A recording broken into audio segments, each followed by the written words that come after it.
this thing on?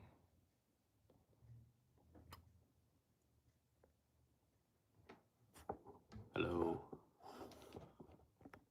I'm pretty new to this streaming thing, so I don't know, I'm gonna be learning as I go along, I guess.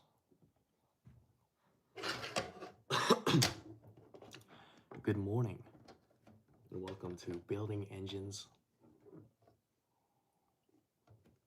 Just one. I've been sitting on the parts of this one for a little while, and I just figured I might as well make something out of it while I'm building it. So I already kind of got it started. I got the heat inserts set for the base mounting, but I gotta attach the frame bits.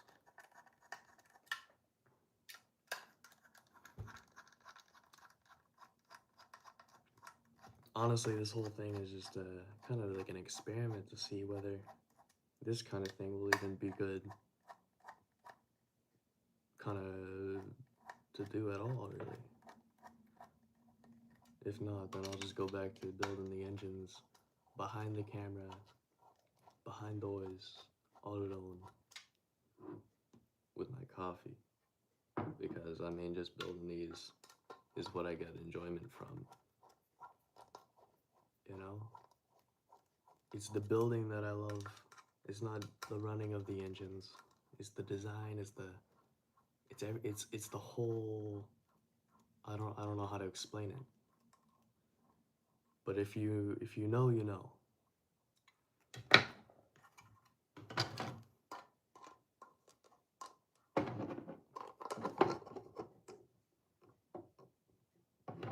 And I'm not doing anything super fancy. I really want to get some machinery, well, we have a 3.5-inch lathe that is not currently operational. But once we do get that going, I believe that I'll start making some steam engines, some model steam engines. I'm getting a welder tomorrow, which I won't be able to use for a little while because I need to get some stuff for that. But in terms of my projects, I do want to like level up in a sense, but that's gonna take some time, and I'm working on it. So everything I've built so far has been 3D printed and using pneumatic pieces from like Lego and just crap that I found around. Some of my first engines used bearings that I've pulled out of like old broken Dremels and stuff, and honestly just using whatever I had at hand. And honestly, I felt more proud of those than some of the engines that I have now, just because they used a lot of scrap, and I just thought it was a pretty cool achievement in itself.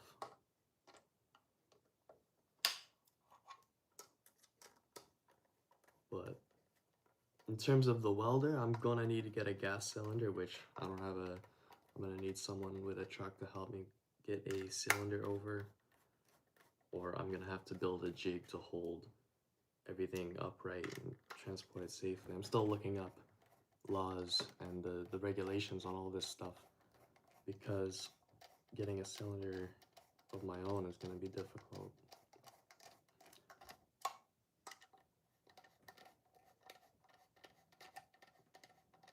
But in terms of the power hookup, I'm just gonna be welding off of a 15 amp, maybe a 20 amp breaker. So not ideal, but you know, I gotta start somewhere. I'm not gonna be really working with anything over 1/8 thick, so should be good.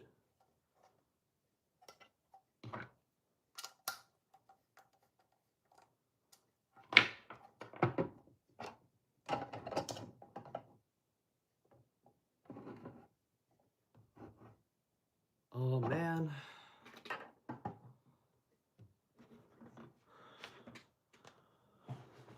I should have remembered. The crankshaft goes together first. The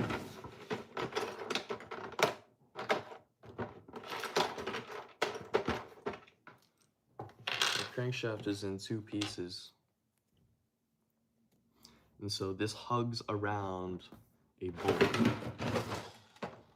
right here.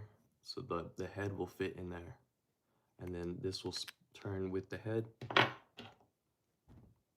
This piece here holds them both together, and as these all get clamped in a vise and pressed together. And so far that's been working really well. I can show you what I have been doing, what I did recently to make just a little bit better.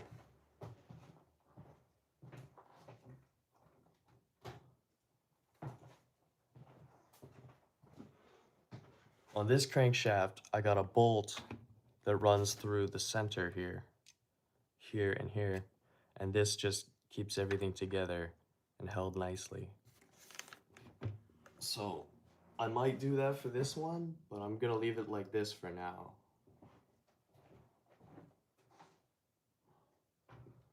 I'm running out of space to put all my engines.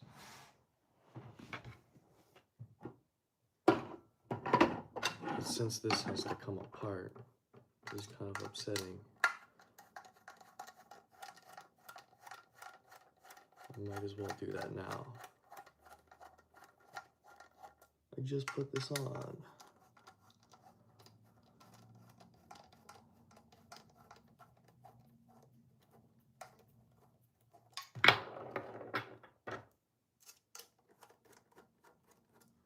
But yeah.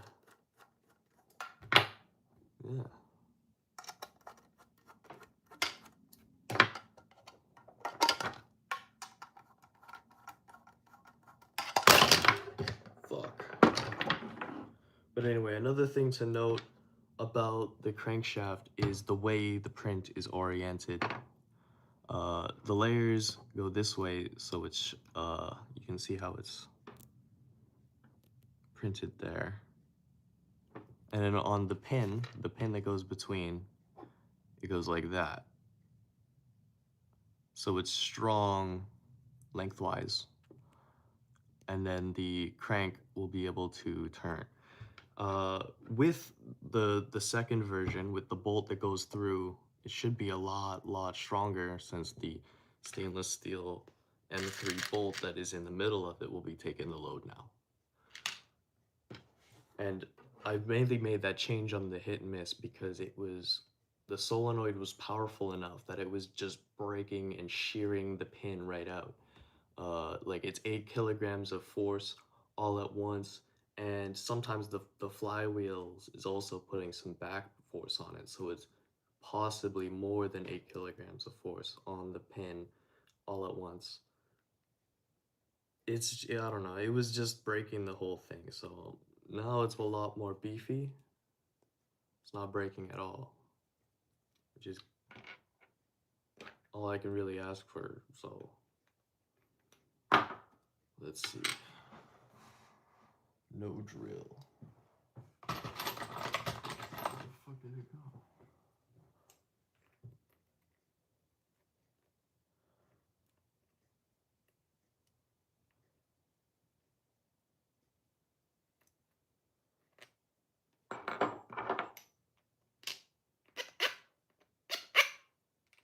Now this hole in the middle here of the crank is supposed to be 8 millimeters, but because I guess as the filament extrudes, just like as a placeholder, out of the nozzle, I guess it kind of squishes outwards a little bit, just a little bit, and then also it melts as it sags with the heat.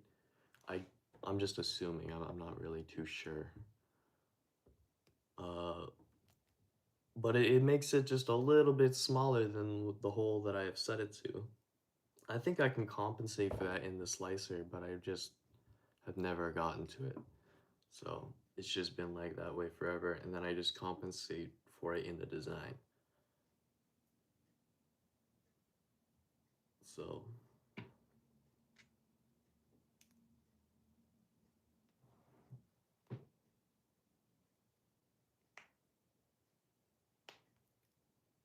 simple as that. I'm gonna take it over to this vise and just squish it a bit. Just to press it in there. I need to get an arbor press. That's what I really need. But hey man, money can solve all of your problems until you have no money. So I prefer not to do that because I have no money. Here we are. And then here's the bottom of the connecting rod. The connecting rod is the main star of the show on this engine because it kind of goes all the way around, like it's shown here. And it's made of 3 parts. Here's the bottom part. Here's the top bit with the smallest bearings that are used on this go. The inside's a bit rough, but that needs to be cleaned up with a file because there were supports in there. But the smallest bearings that I have for this project are in this piece here.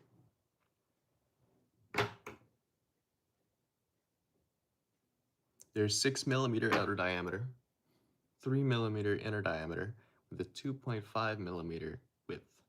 And I don't remember the numbers for this bearing specifically, but I mean, now that you know the size, you can probably just look it up.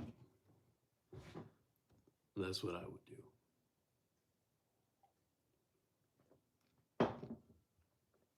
I want to get a chart that I can put up on the wall that can have all the bearings listed, all the metric sizes for the inner diameter, outer diameter, and the width.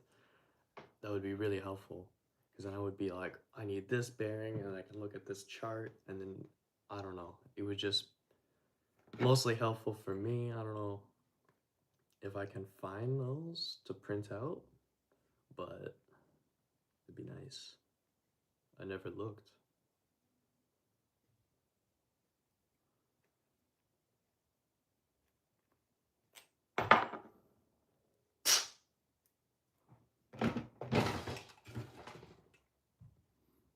How long are these bolts? These are M8 bolts, so the head is 13mm across the 2 flats on the hex, and it's 8mm round. And this is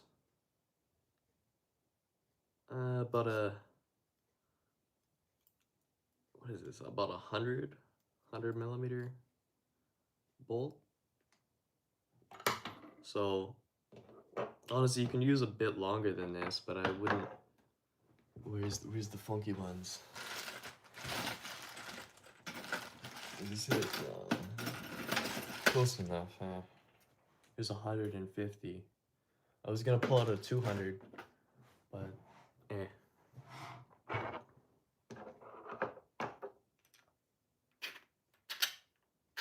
Anyway, the shorter the better, but the longer, the more stuff you can fit on it. It's kind of like a trade-off because the longer you go, you know, the more wobbly it'll get, and if you hit on the end of the shaft, it might break the bearings off of the engine.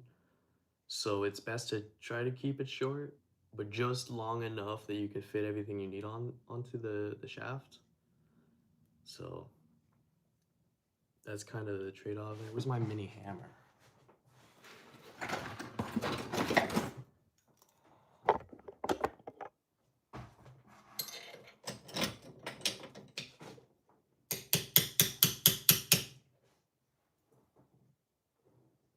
Where is the screwdriver, I guess?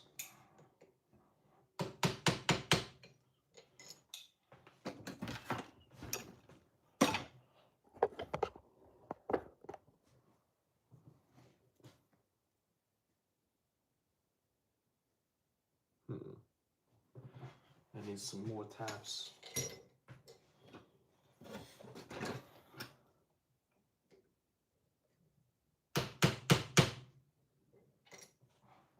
For this, it's important to make sure that the bolt is square to this part here.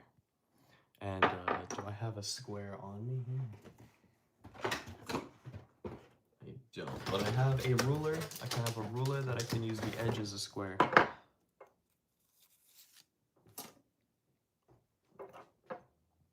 So you want to make sure that the edge here is square, roughly. It doesn't have to be. I mean, the more square, the better. Because this will dictate how much wobble it'll have. Also, as well as, you know, the play that the middle part here has. So you want to make sure that it's all square. But my favorite part about this design, the reason why I made it this way instead of having it all printed, is because now the bolt transmits the load. You can have a set screw, like one of these, that clamps down onto the bolt, and then that will spin. And since it's the metal transmitting the force, there's nothing really to go wrong on the shaft itself. Only these 3 bits that would make up the crank web here, right? Fit together like so. Anyways, I need to get this bearing in. Now my bearings, shit. Technical difficulties, my head. Anyway.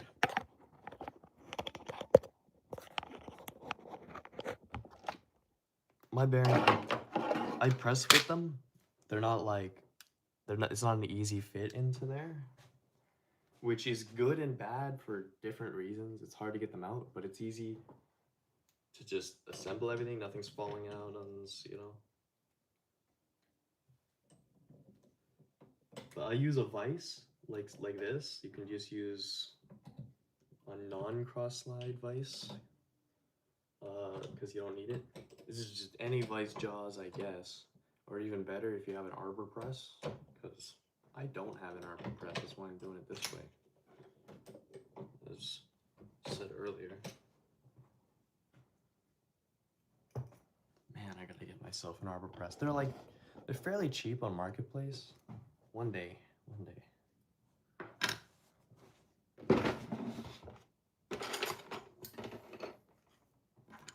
These 2 rods here with the holes go on there like so, on either side, and that makes up the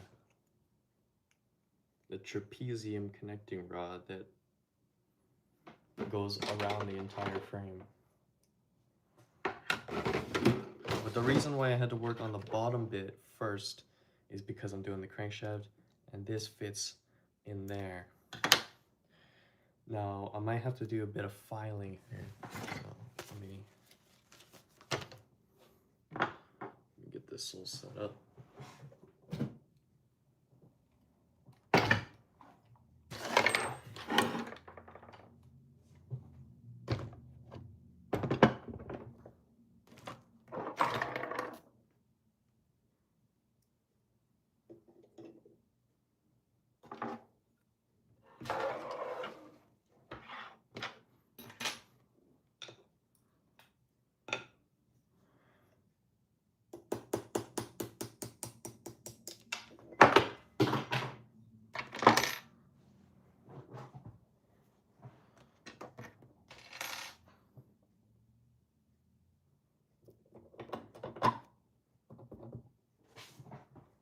So I don't know if you can see,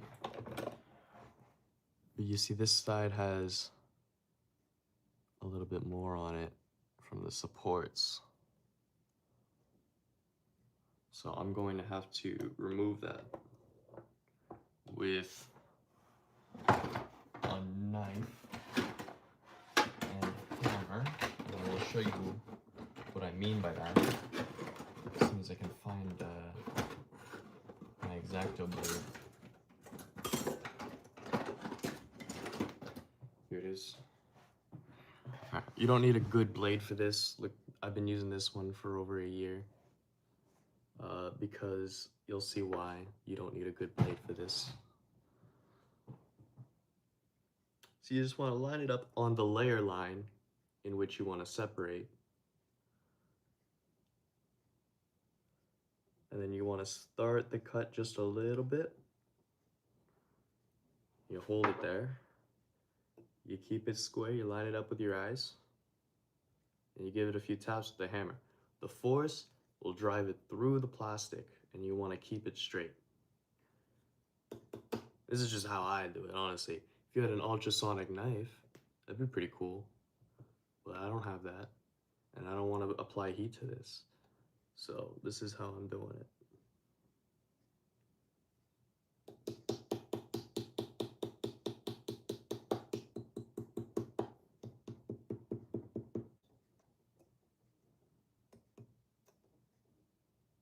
So you just work at it like a chisel, basically. And then that will allow you to get it just where you want it. It'll leave this kind of hair edge on it there. And you can just cut that off with the knife on the side. Something just fell. Well, not worried about that. I don't know what it was. Hopefully that doesn't come back to bite me later.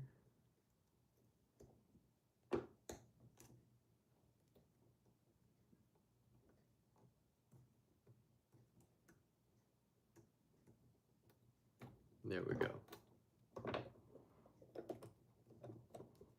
You see now the bulk is taken off, and where that would be annoying to take off with the file,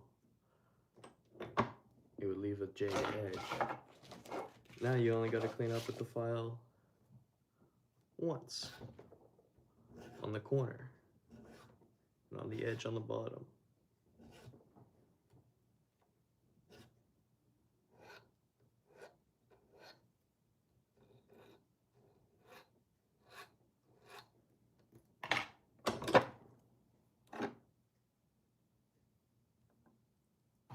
And I don't know if you can see it on the camera, but it's a lot better than the other side.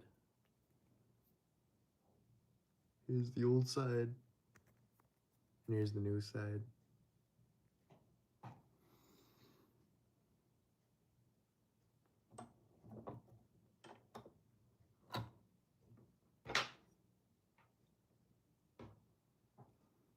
I'm sure there's multiple ways to go about this, but this is the way that I found is the fastest for me.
Now I'm sure you could probably print this with a smaller nozzle.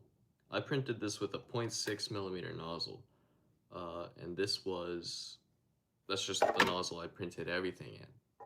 And now I think if you printed this with a 0.4, maybe even a 0.3, you probably wouldn't have to do any of this. Maybe? I don't know, I've never tried it. But this is mostly just to get it around and flat on each corner.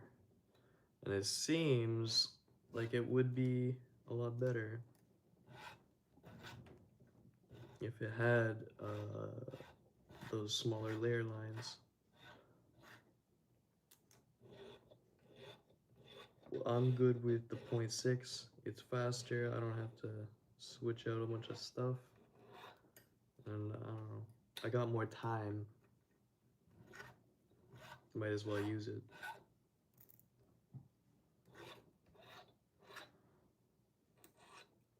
Get better with filing.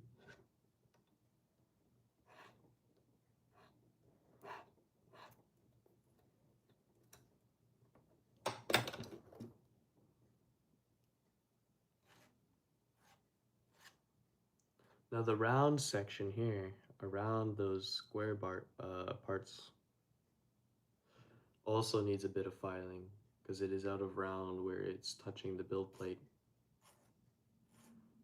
That's fairly simple, straightforward. And with that part, you just file until it fits.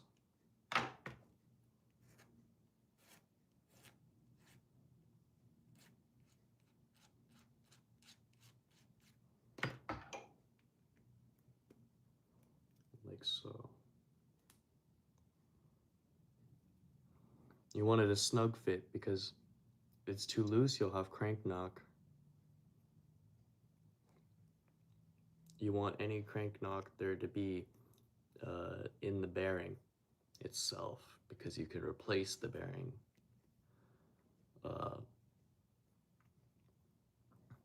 There shouldn't be crank knock on the rod that holds and supports the bearing.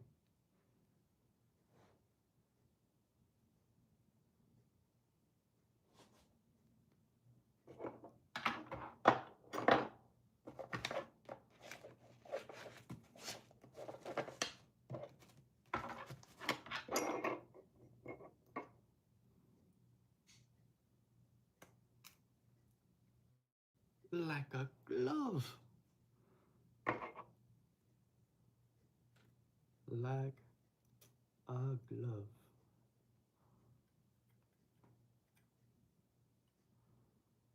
I'm just gonna squish these.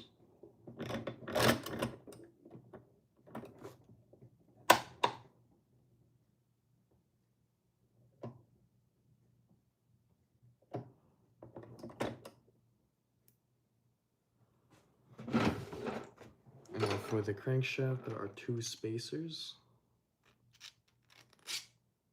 They go on either end.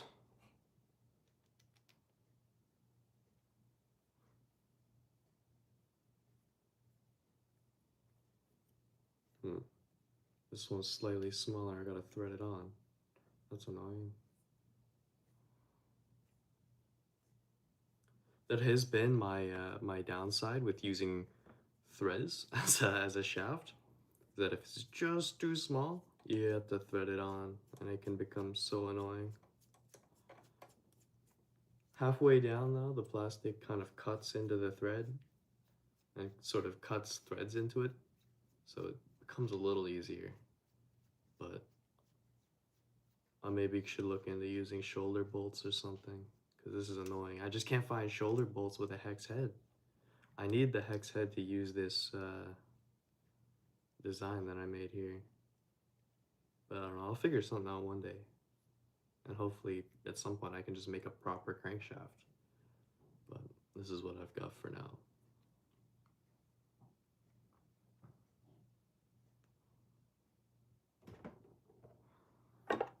And so this will sandwich in here with these 2 points like that.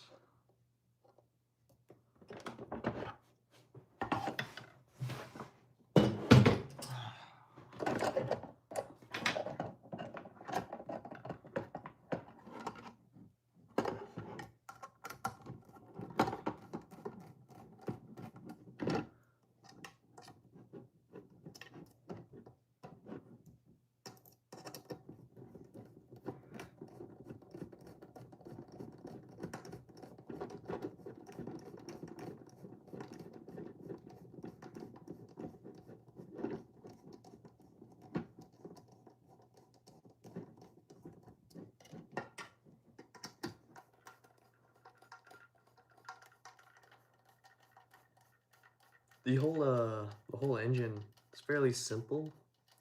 The printing all of the pieces took about, if you're really like, after every print stops, you start a new one.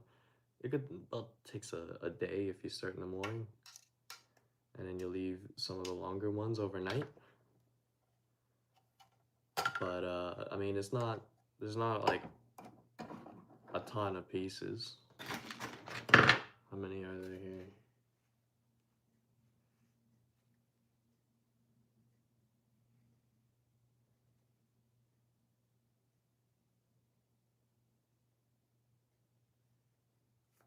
I'm not counting that. I'm not. All right.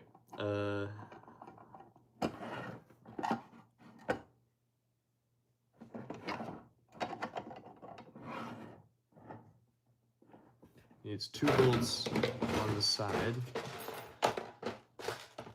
because this isn't holding on to it enough. It needs to be clamped in there so it holds on to the mid portion of the bearing, the inner race. The inner little ash. So everything's clamped to that inner part of the bearing there.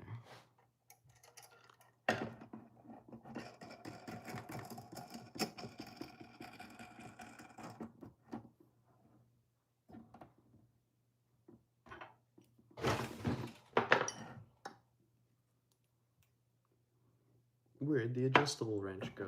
Fuck. It was perfect for holding on to the crankshaft.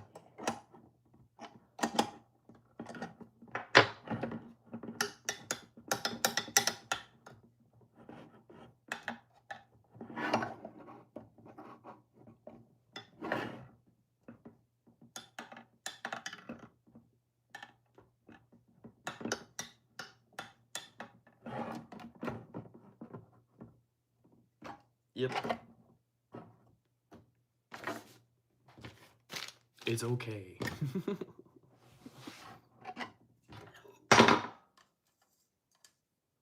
Now for this, I'm gonna need about a 14 millimeter M3.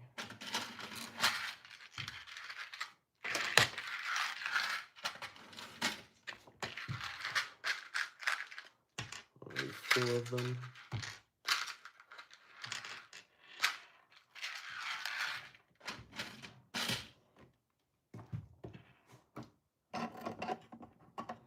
And I guess it doesn't matter which way let's go. Does it? It does. It does matter.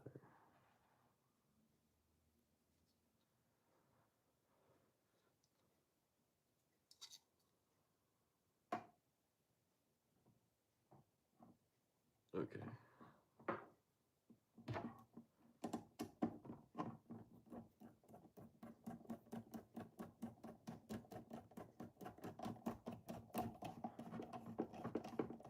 No, is it too long? That's crazy. It should be just good enough.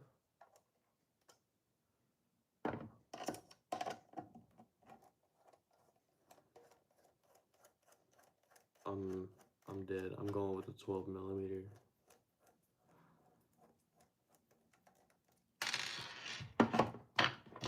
That's crazy. Something shorter? What's going on with this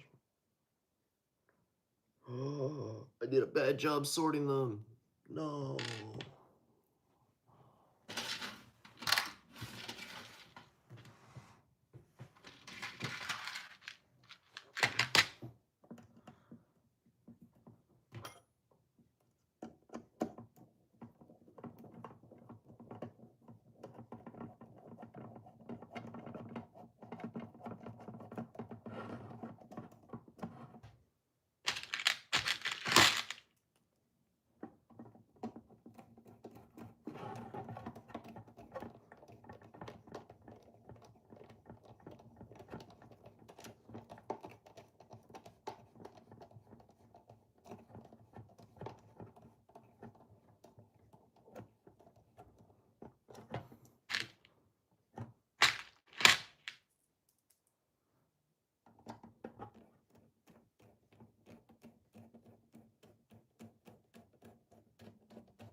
If I ever make another engine with this kind of frame, I want to add some support along here because it currently kind of tilts a little bit this way.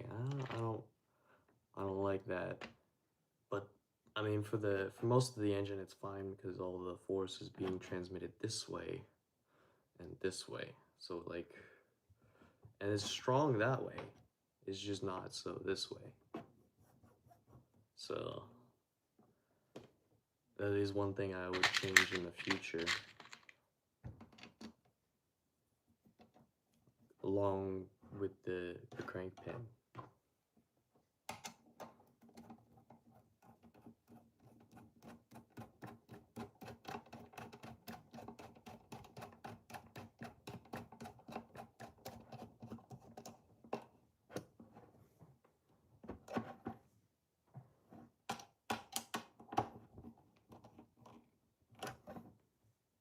Uh-oh. The heat insert is pulling up and out. Oh, fuck's sakes. Fuck.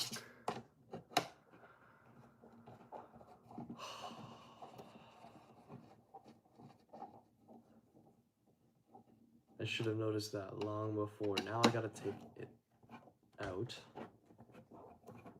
All of these out.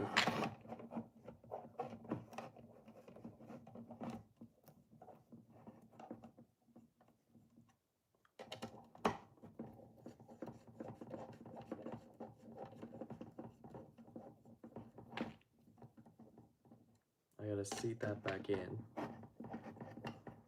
And I gotta put this back on. That's just kind of how it goes sometimes.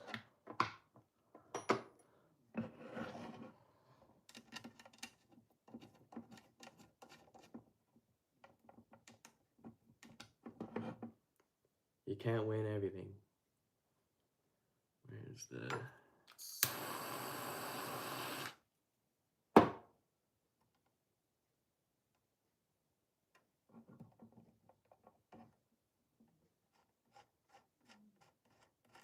There we go.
I'm having a nightmare with this heat insert here. Okay. You don't want to play nice. This heat insert does not want to play nice. Well, I'm gonna play dirty.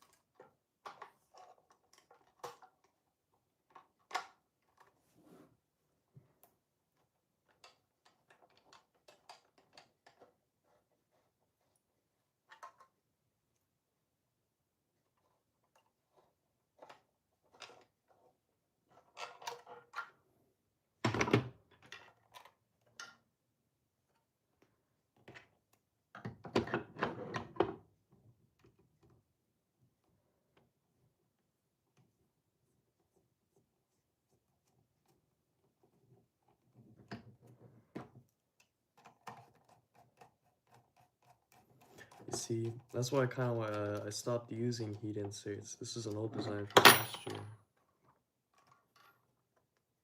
The reason I stopped using heat inserts It's because they kind of just come out. It's kind of a problem.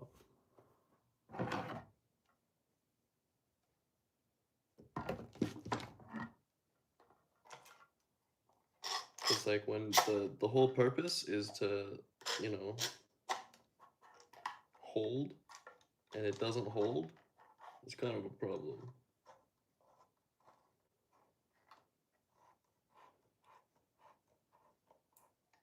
And I gotta like clamp it back in place, and it never stays in place. Oh man.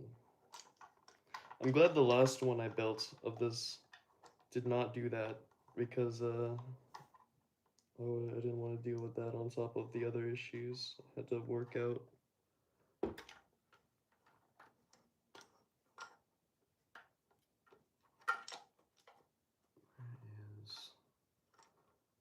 hate these things. There's better ways to do this. I'm not doing it. Oh man.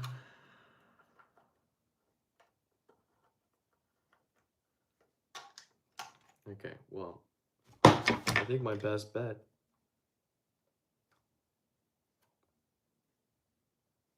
on both sides. Okay, I don't know if you can see, but on both sides here, the heat insert has come out just about a millimeter there, or just half a millimeter. That's not good at all. I'm not happy with this. I might have to take a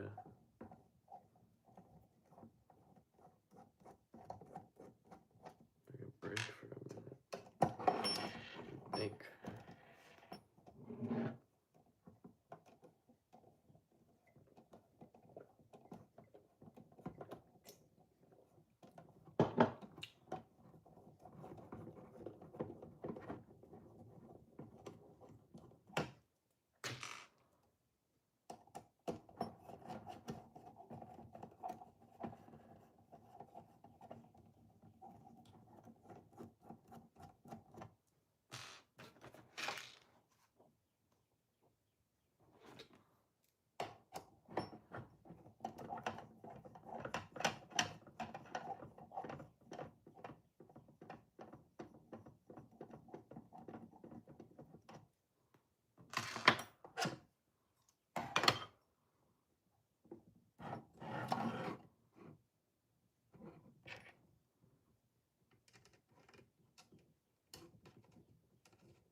Yeah, they shouldn't be able to be pulled out by hand like this.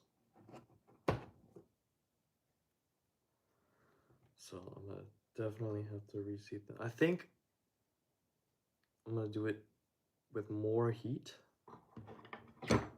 Hopefully that'll allow the plastic to seep around the grooves there a little better. And honestly, ideally I should just have a slot in here and then I can fit a nut and that will clamp on either side.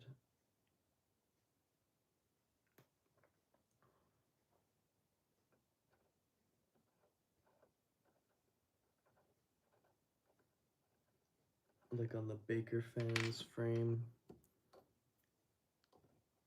I think I made the Baker fan just after I made this, or no, after I made the locomotive that it kind of failed. Not gonna lie. Oh, ow. Who would have thought? Hitting it with a blowtorch makes it hot.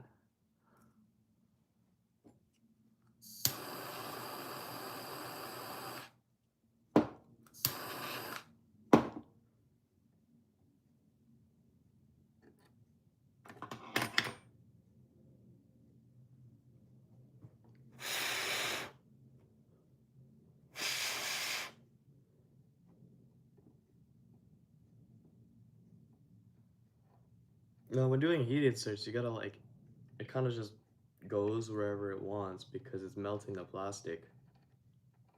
best thing to do is just try to keep it in the center of the hole and as straight as you can, because how far down it goes doesn't really matter as long as it's not sticking out the top. You just want to make sure that it's on the hole and that it's square to the hole, like it, or else the bolt's just not gonna go through. I've had a lot of issues with these, and honestly, I might make a jig in the future that allows me to position it perfectly in the hole, but not yet. I haven't really thought of anything.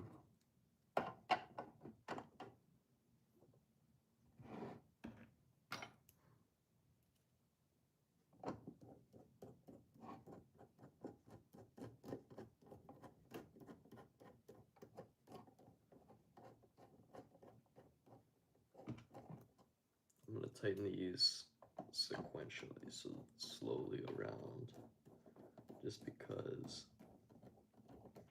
the surface on the top is uneven. If I clamp it down on one side and then go to the next, it's gonna be raised up or something. It's gonna tighten these in slowly.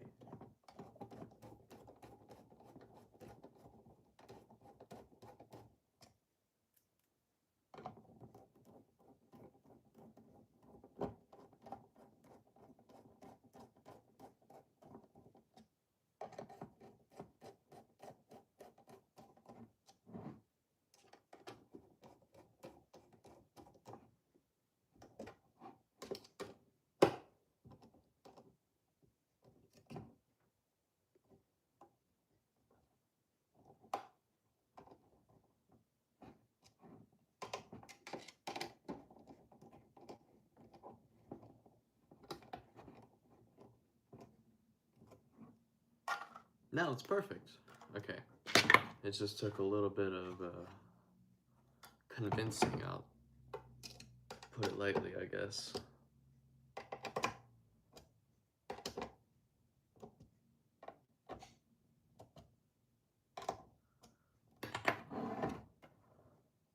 I'm gonna take a quick break. I'll be back. But when I get back, I'm gonna start work on this cylinder, modifying the pneumatics. Hello.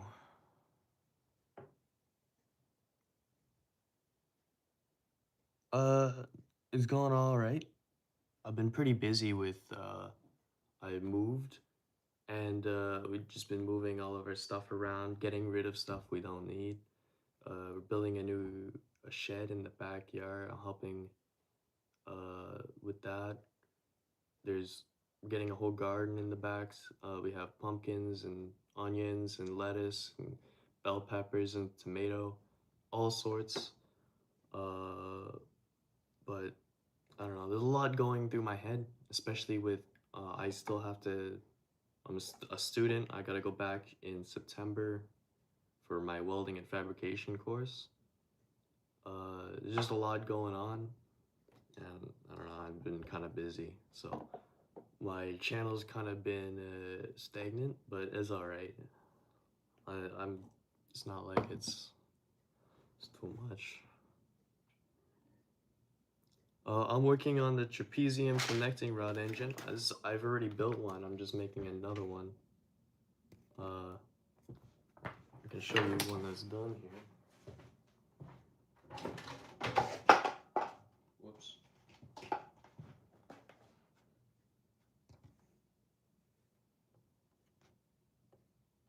So it runs on air pressure, and the cool thing about this engine is that the piston faces upwards, and then the connecting rod goes all the way around the frame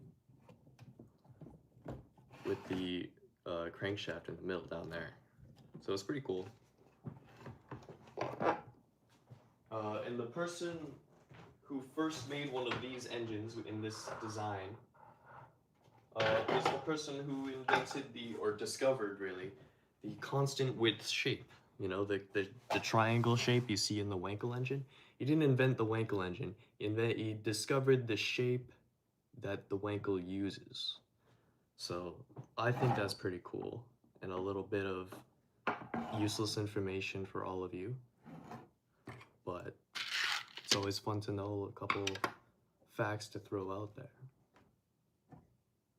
Anyways, as I said, I'm gonna go on a break. Less than 5 minutes. I'll be back.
I'm back.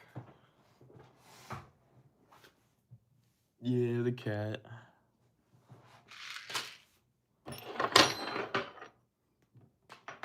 I would have let him out, but I was coming right back in, and then I would have had a little bugger knows what knows what's going on. I give him a treat every time he comes inside. He started coming, he started going outside, and then as soon as he gets out the door, he turns around and comes back in, and he looks at me, and he's like, "All right, give me the treat now." And I'm like,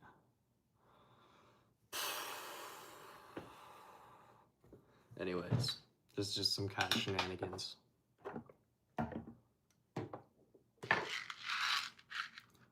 Anyways, I gotta set, how many heat inserts? 5, 10, 12. 12 heat inserts into this part. You see, that's where I did go wrong designing a lot of this stuff, is he uses a lot of hardware. It's fine for me, because I got a lot of hardware laying around. But let's say I give the plans to somebody else, what are they gonna do? Are they gonna drop 40 bucks on like a bundle of hardware? I don't know.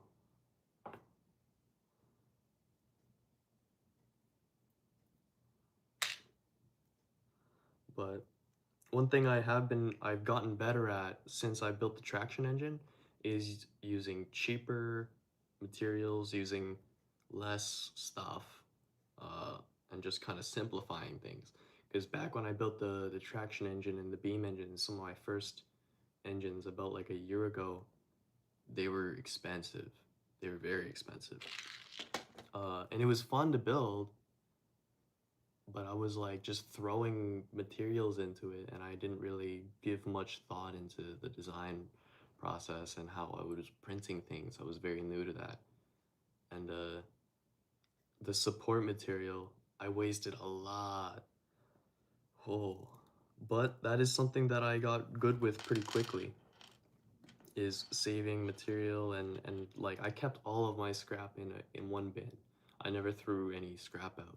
So I would see the scrap piling up, and so I would have in my brain, oh, I shouldn't be making all of this garbage, and trying to minimize it. And of course, 3D printers just create this scrap as, just like as part of their nature. But minimizing it is, it's up to you as the user of the printer. Uh, but I run with an Ender 3, like just an old Ender 3 that my girlfriend had. And I think I use it more than she's ever had. But she got a new one with like a auto leveling, and I don't even know how that thing works. I don't I don't know. There's some wizardry or some shit. Um, but yeah, this cheap Ender 3 is like ran me so well. I hear so many people talking about Ender 3s being like they just don't work. And I'm like, I don't know a lot about printers, and I'm running with this thing that's like apparently the worst one from what I've heard. I mean, I've also heard a lot of mixed thoughts about this printer. I've heard that it's the best one, that it's the worst one. This one has made so many people quit the hobby, and I'm thinking that's just like not true, because I'm like entry level. I've got this printer and I've been printing with no problems for over a year. So, and it's an old printer. Like it's not new by any means. And it's fucking beat the shit. The cooling fan next to the nozzle doesn't work. The what is it? The side to side belt tension. I gotta fix that. Sometimes it gets clogged, and then when it gets, I don't know. But aside from the clog, which is mostly just like, cheapness of the filament that you're using, because it's been great. And leveling it myself has been a set and forget kind of deal. Like there's no auto leveling, but I set it. Like it takes a little while to get right, but once I got it right, I print like over 100 parts with it, and it's fine. And then like one day it does start to show problems again, and then I level it again, and then it's all good. I I don't know. A lot of people give me shit for auto leveling, and I'm not. Or like I don't have auto leveling, and I'm like, I've never had an issue. So that's just something I want to throw out, just because I'm bored. I wanted to something to talk about.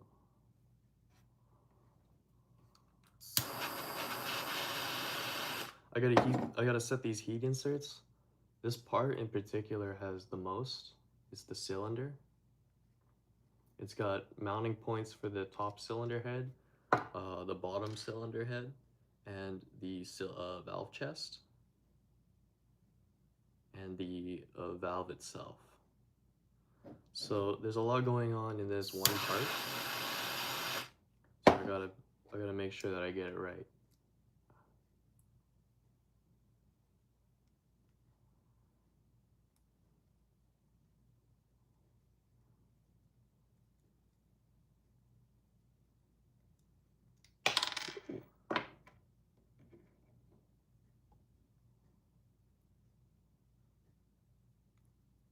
A few months back, when I was looking for a welder online, I was looking at Project Farm, of course, because when you need something, and you need to go on a budget, you know, Project Farm knows the best one to get, if he's got a review for it. I don't know what it is about Project Farm. I don't know where he's getting all the money to test all these products, but I'm thankful that he is doing it because it's so useful. Uh, when I got it's some peace of mind, really, before you buy a product. Sometimes you buy something and it's cheap, you don't know if it's really gonna work properly or if it's gonna conk out on you in like 2 weeks. Peace of mind.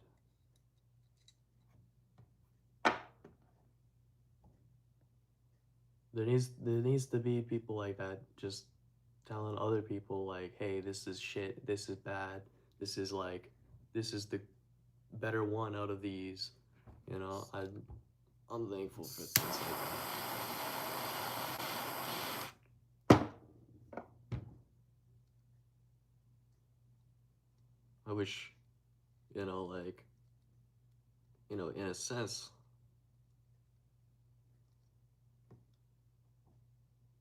honestly, I kind of lost my train of thought there, man.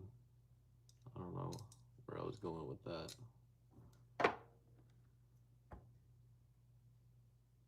Almost got 5 heat inserts done, so.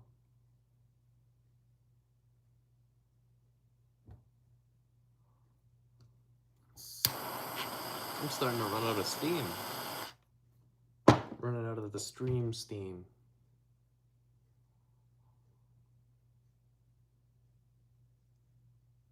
Strange.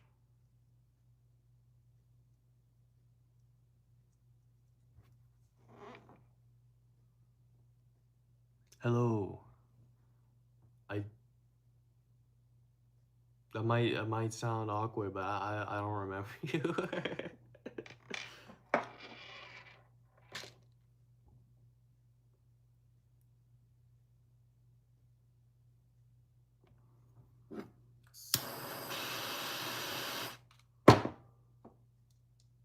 Hopefully, but let's see if I can get these in quick.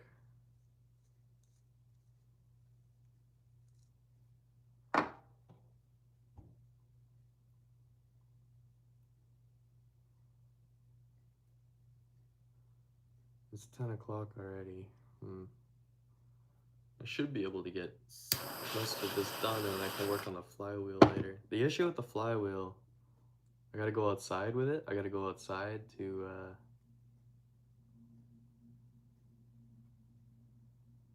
heat set the balls, like the 1/2-inch steel balls that I'm using as weights around in the flywheel. Here, I'm gonna show you. Each one of these has to be pressed in with heat, so it doesn't fall out. And then there'll be a faceplate on either end, so it doesn't fall out. But that just adds mass to the wheel and allows it to work as a flywheel.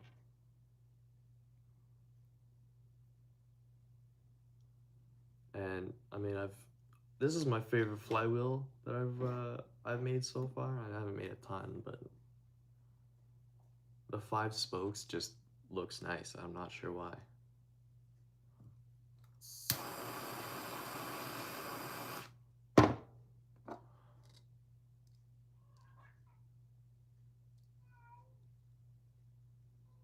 I took 2 flywheels off of my older engines from back there, and I put it on my hit and miss because I tried printing its own flywheel, and then the print failed, and I was like, I'm not printing another one because it's like a 7-hour print.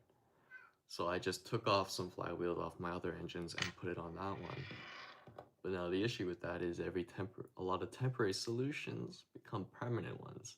So now I'm gonna have to make new flywheels for the older ones. And so I've just made more problems for myself. But before I make more flywheels, I gotta get more filament, and it's just the problems domino. So from now on, I don't think I'm gonna be taking parts off of my older stuff to make new stuff, unless I really have to.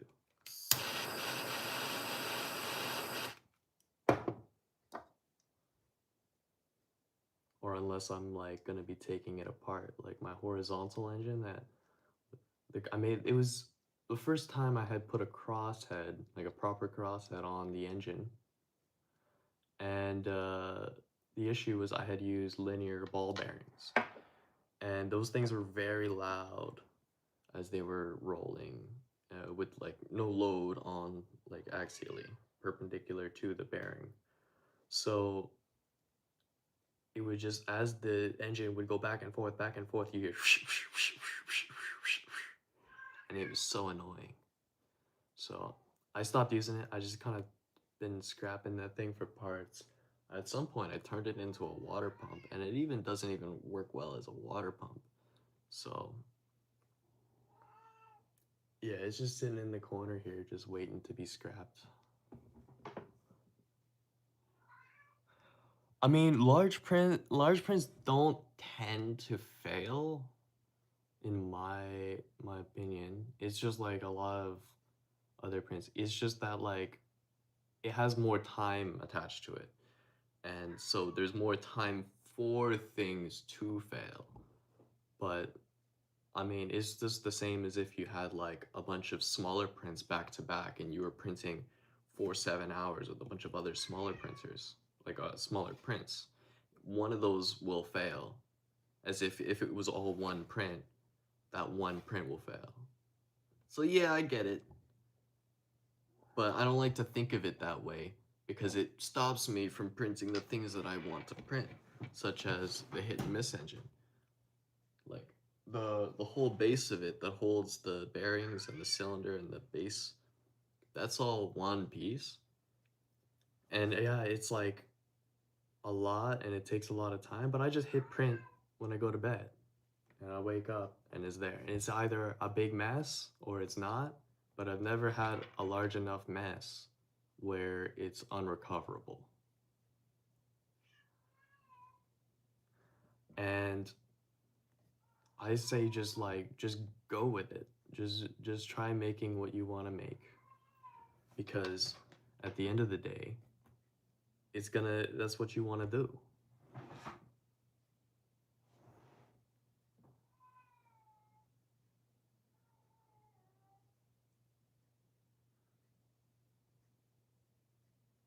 To be honest, I don't really know what I'm doing either, in a sense. Like, I'm new to this.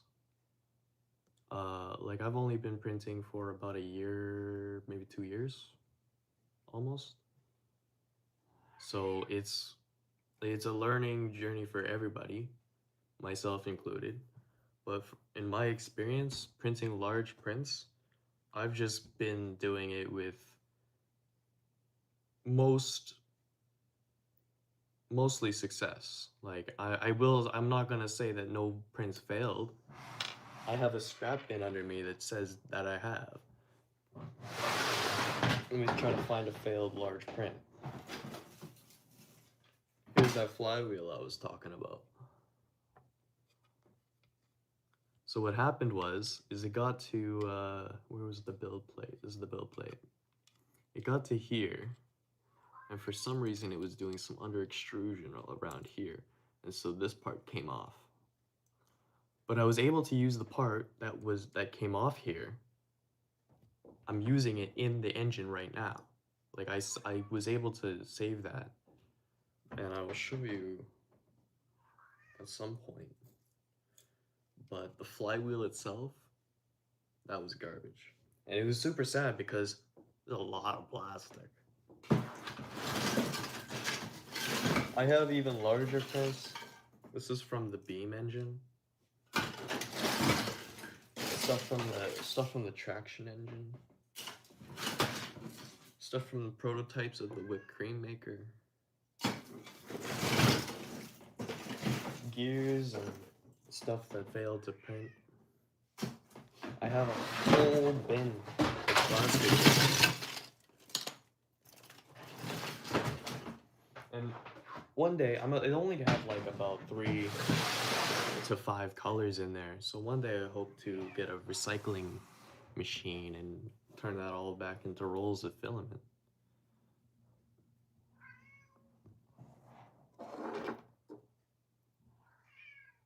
But I'd say my largest prints didn't fail. My largest prints actually succeeded. Well, actually, a lot of it is scrapped, like things I had built and wasn't very proud of.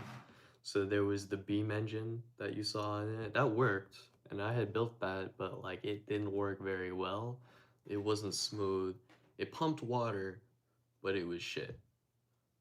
So I took it apart and I took all the bearings out of it because I had used all the parts were very expensive in it, and the thing worked like crap. So it was just better for the its parts than it was as the machine itself, and I took it apart. There was and there's a few engines in there that yeah. But as far as like printing go, like there was a lot of times where I printed something and the leveling was wrong, and so in order to get it right, I would have, let's say, like printing a flywheel or one of these, and so this is pretty wide on the bed. I'd print this, and on the first layer, it'd go around, and I would see where it's like too high or too low, and I'd adjust, and then I would take it off and then print a new one, and then I would see where it's too high and too low and adjust, and then so on, and that would create a little bit of scrap there. So that creates like the majority of what you saw in there.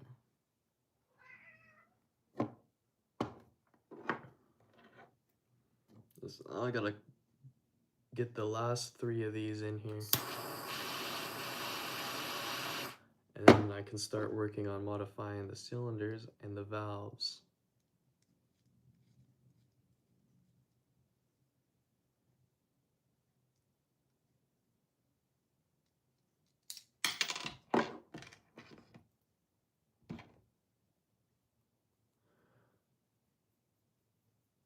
So here's 10 of them inserted, and the last 2 go in there. These 2 5mm holes.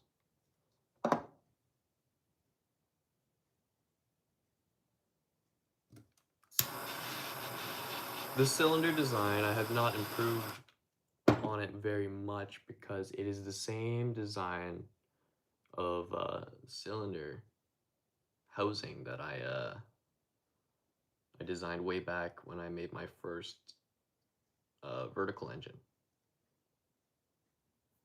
The pink one, if you look on my channel. And that one was like, when I had built it, like I made it out of like a bunch of scrap bearings and just some like pink plastic that I had laying around. And it worked so well that I was like, holy shit, I gotta make this proper. So I got the red and the bronze and the silver filament, and I started building things like this.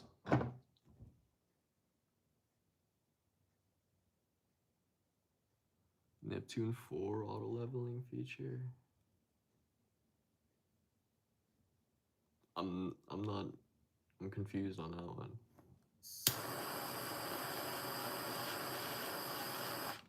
To be honest, I've never handled Neptune printer before.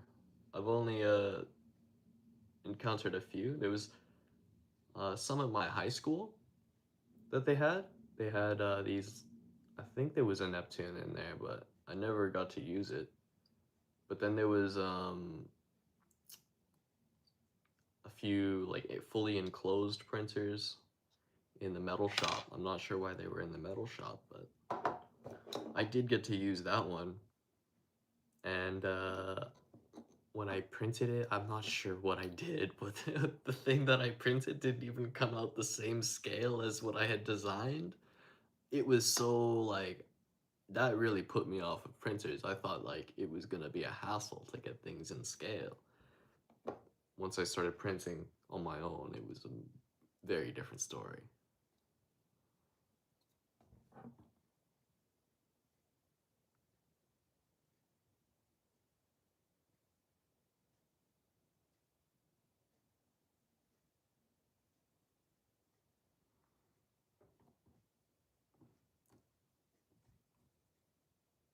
Huh. Oh, it was going, that's the Z offset. I don't know. This seems to be like the biggest issue with like auto leveling printers and like people getting them. Is the Z offset is like how I'm not really sure exactly what it is, but my girlfriend was explaining it to me the other day, and I was like, oh, so that's why the previous owner of this printer on Marketplace was saying that it kept ramming itself into the bed.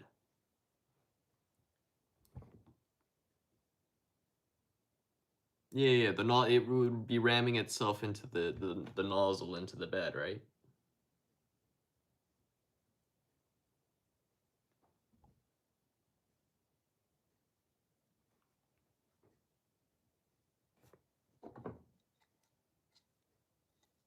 But anyway, I'm not really too sure about all of that stuff because, again, like I'm new to printing and I'm getting my girlfriend to show me a lot of the stuff that she knows about printer maintenance because I need to learn and I want to learn a lot more because all I can really fix is just like the mechanics of it, the belts, you know, the hoses, the Teflon hose.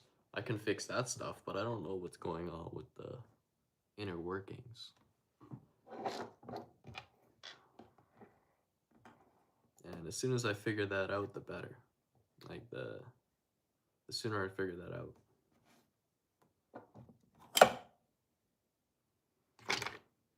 Now for the cylinders, this is the best part. I think this might already have the bit. I use a 1/16 drill bit. Just twisting with my hand on the plastic here to remount just make the holes just a little bigger. It looks like this one already had a little bit of the treatment.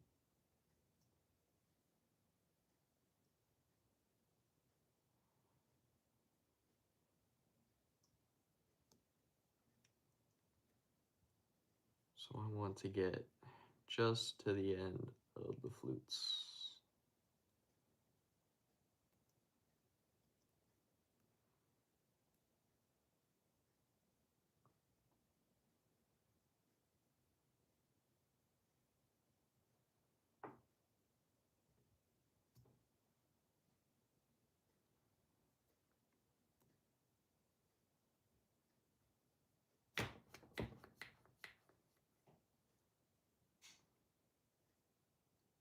I see people having to like take apart the cap, and I'm like, why do you gotta do that? You don't have to do that.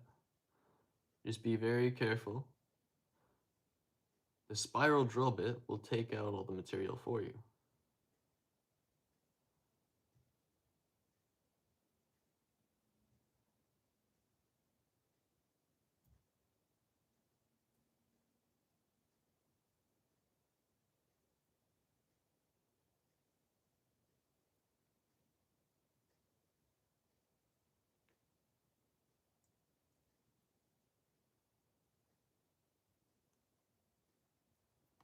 And then you blow it out by pulling on the piston.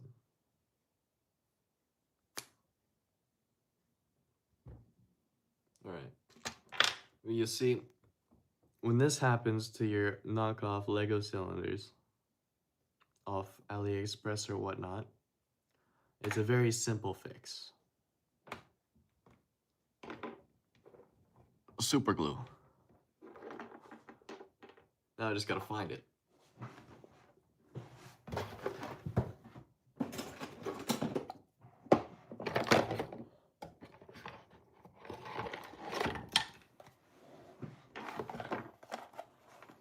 Now as for gluing, I usually take a piece of filament. This one's been used a lot, but it still work.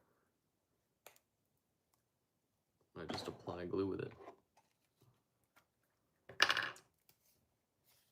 It's better than the nozzle because you never get too much. It's like a little, it's not like a paintbrush that will like harden up,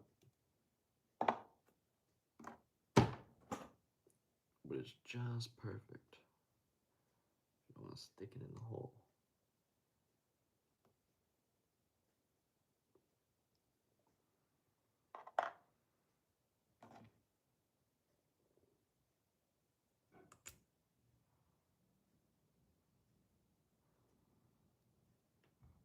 And so that will be stronger than the factory has made it. But you have to let that cure.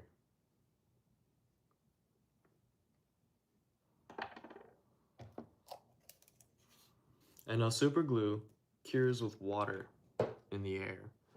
So it'll take a little bit of time, and if it's more like a humid day, it'll be a little bit better. But it also means like if you get super glue on your like all over your hands, don't run to the sink. That'll be a bad day.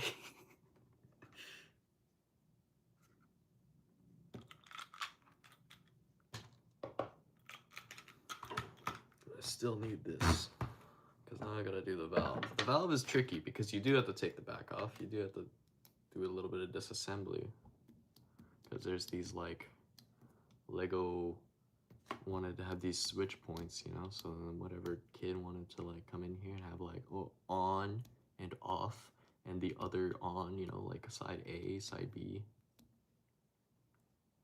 I don't want that. I just want a smooth flowing valve. So I'm gonna have to do that myself.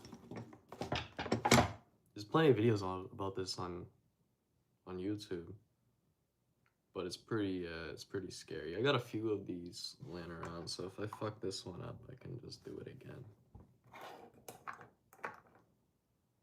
Let me get something to put it on here.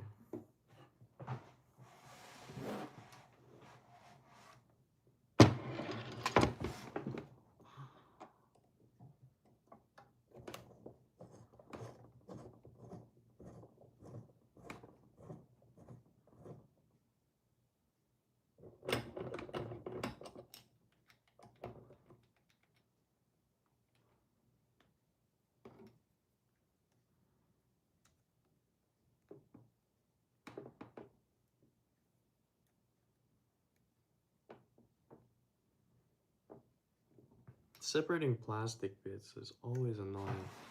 I'm gonna have to get a sharper X-Acto here. Here's the one that I used for this.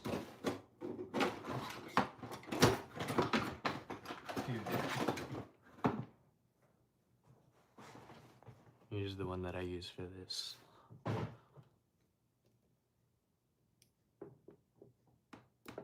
This is the cheaper model, so like, that's always better. With some things, it doesn't need to be expensive. Some things are just, it's already perfect. It doesn't need to be any more advanced.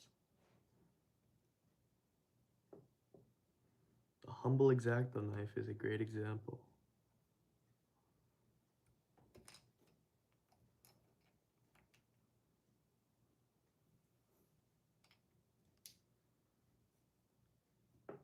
The hobbyist's scalpel.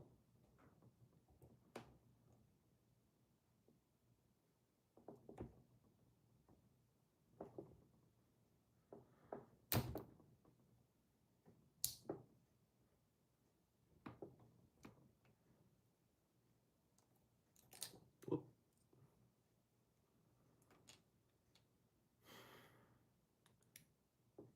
The trickiest bit will be gluing it back in place while keeping the tolerances so then the valve is still firmly pressed against the face here on the ports. And I'll show you how it's all put together once I have it opened up.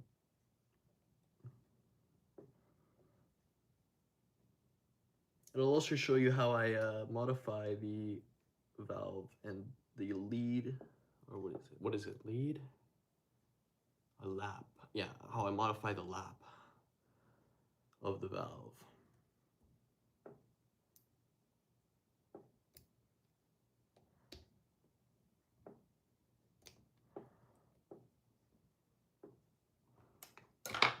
Now with this, I think I can get a flathead under there. Just pry that up.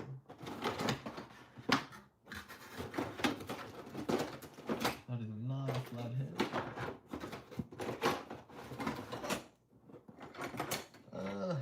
No flathead. Fuck. Okay, I got one.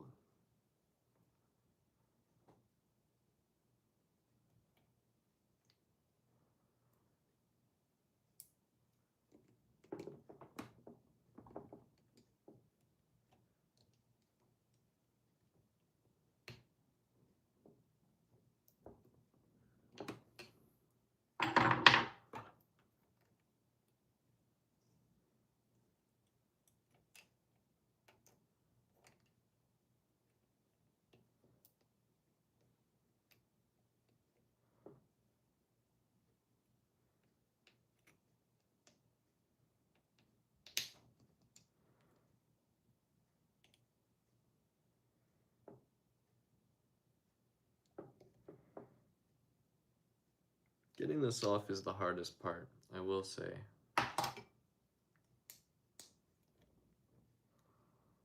But once it's off, it's off. But getting it off is where you can fuck it up the most. Unfortunately. So I'm gonna have to get something better to pry this off.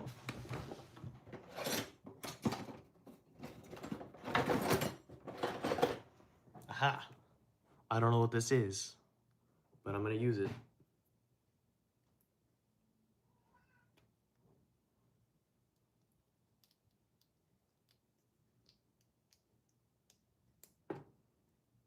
This is honestly the kind of job where you just literally find whatever you can to get the job done.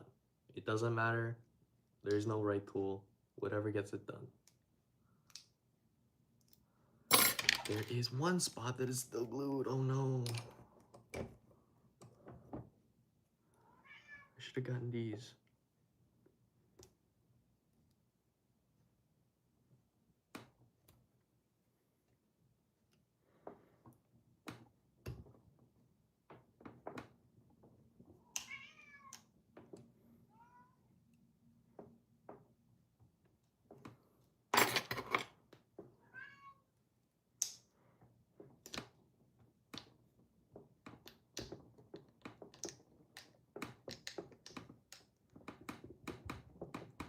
I think I fucked it. I don't know why it's so strong, held on so strong in there.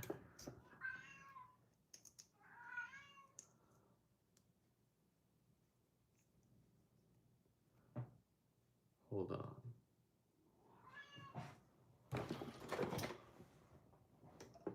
Now I might have fucked it, so I'm gonna try something drastic just because I don't think I can fuck it up anymore. Okay, wait.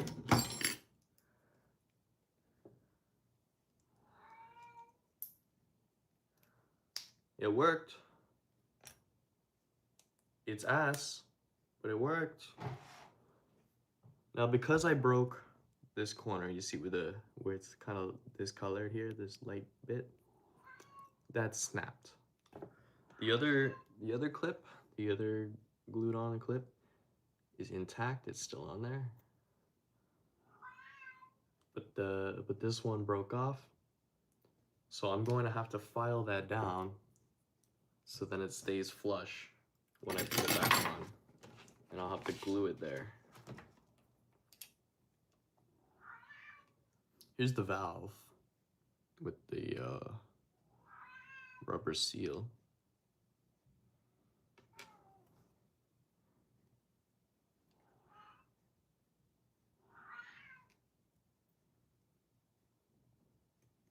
Try to keep the rubber on there clean.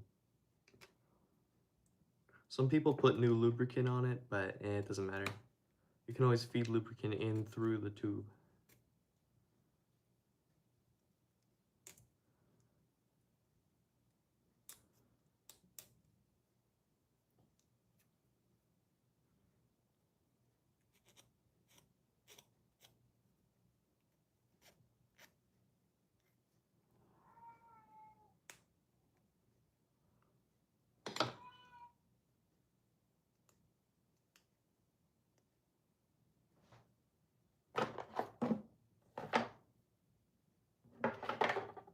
So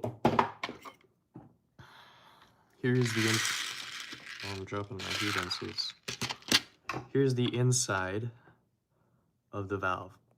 And these notches here are the bits that make the valve click into place. So I'll be removing those tabs down there. And then here are the holes, and you can see how small they are. Yes, the notorious friction tabs. These holes are tiny. Oh, shit. My tripod. Our table. It's broken. Anyway. I would say that those holes there are less than 1 millimeter wide, which is upsetting So I'm going to show you how I fix these with a 1/16 drill bit. And for a metric conversion, 1/16 is about 1.6 millimeters. Where is that? The drill bit is gone. I killed it. I killed it. I killed it.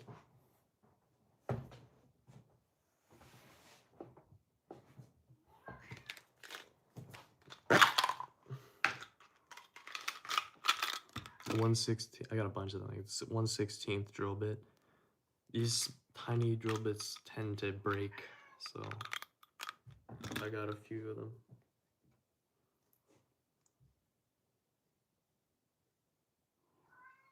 Now the outside hole on the port is a lot wider than the port hole on the inside. So I suggest starting from the outside in.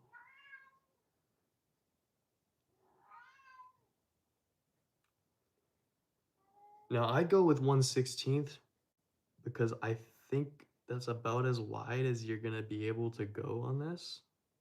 And I'll show you why in a sec. But you wanna just go slow like this. You wanna peel out the plastic, you know, you wanna make it two long strings on either side.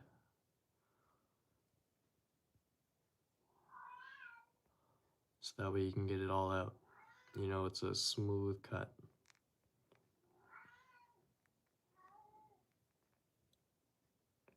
And then once you see it popping out the other end there, you give it a quick twist, you give it like a faster turn, and then you can pull it out while still spinning it.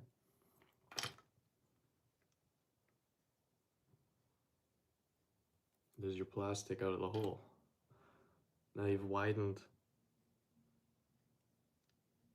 the hole a good bit. You don't have to worry too much about keeping the drill bit straight, since the pre-existing hole will guide the drill bit ever so slightly. So if you just use light pressure and you'll watch it as it goes, you don't have to worry, it'll just work.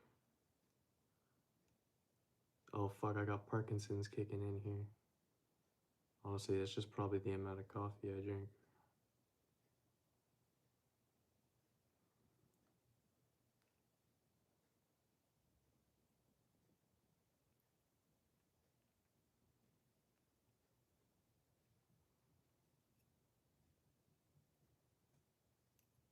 And now you do the same thing for each of the holes, and then after this, I'll show you how I adjust for lap.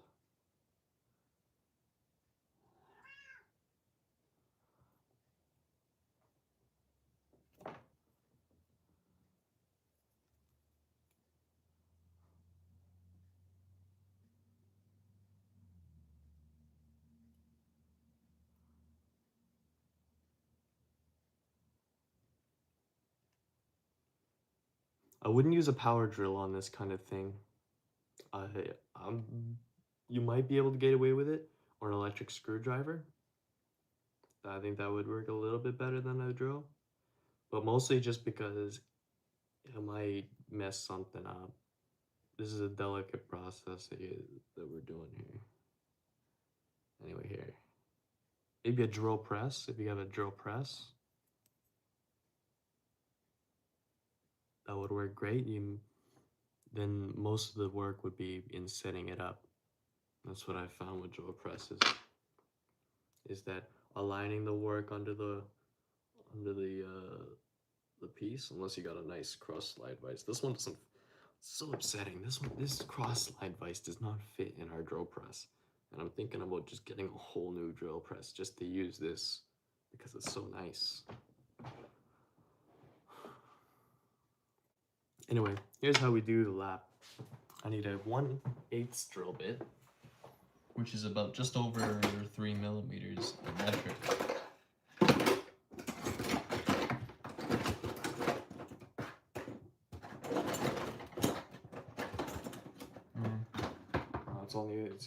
some other bin.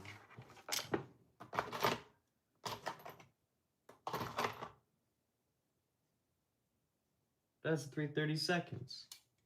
It's pretty close, but that's not quite. Ah!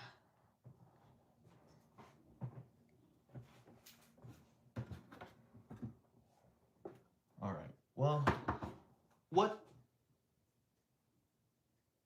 You stole my chair.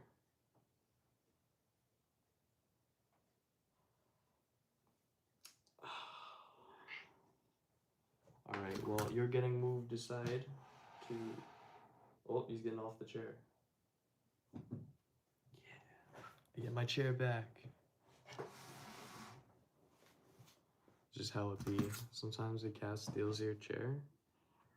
You can't do anything about it. I'm going to use this instead. This is a 3mm at the tip of this step bit. And what I'm mainly using here is right at the tip, there is that chamfer. And so I'm going to be chamfering the hole ever so slightly, and I'll show you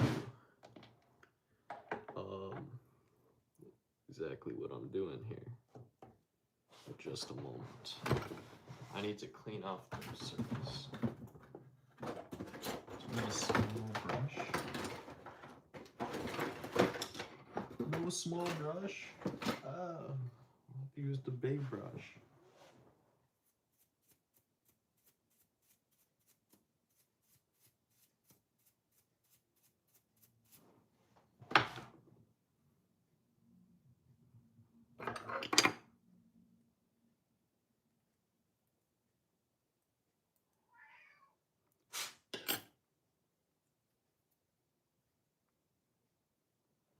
Okay, so the edge of these holes is flat, so it's square to the face of like the valve, where the valve seals and the hole. I need to chamfer the edge of the hole, and that would bring the edges of these two holes at the side closer together, if you know what I mean.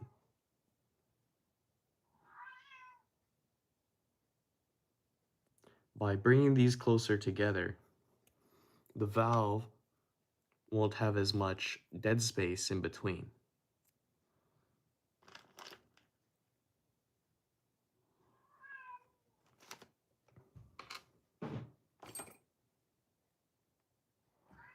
Which is lap. And I just do this by hand, just the same as I did with the hole previously. But you don't want to go all the way through.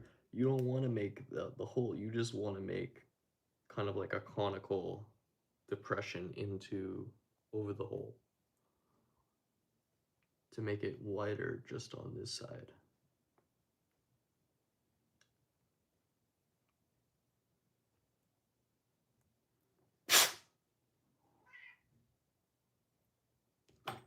Yeah, the 30 seconds bit might just work here.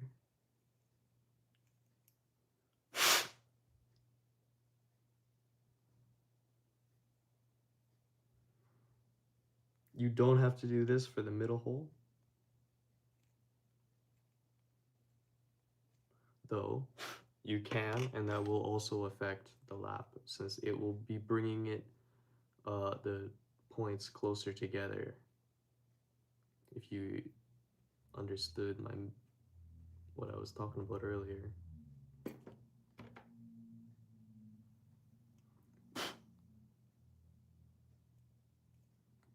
If you don't get it, you can ask me. I can draw something out. Maybe you understand.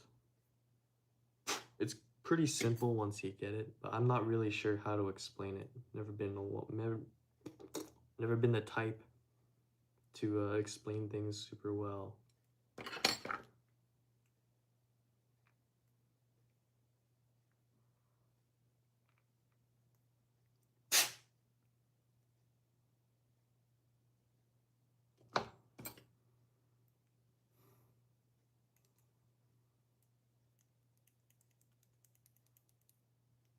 I'm just using this to scrape the edges of the holes, making sure there's no burrs on the edge of the hole there.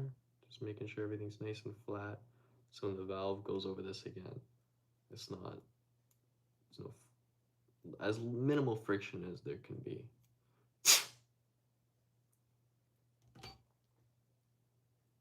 I think my,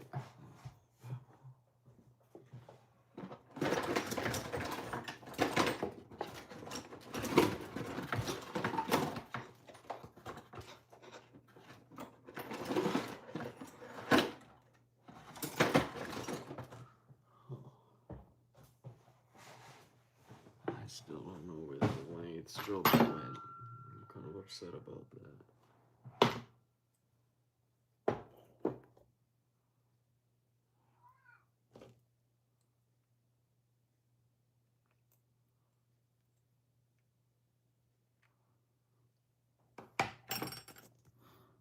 So I don't know if you can see, the holes have been widened. It's kind of like a crater, and then the hole, like a countersink. And that brings it brings this point, this hole, closer to this hole in a sense. So when the valve is swinging, there's less dead space in the middle between the two.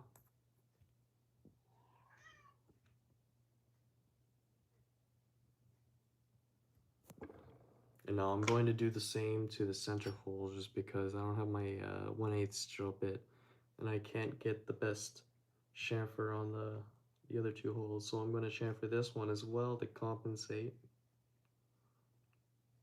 Hopefully get that nice and straight.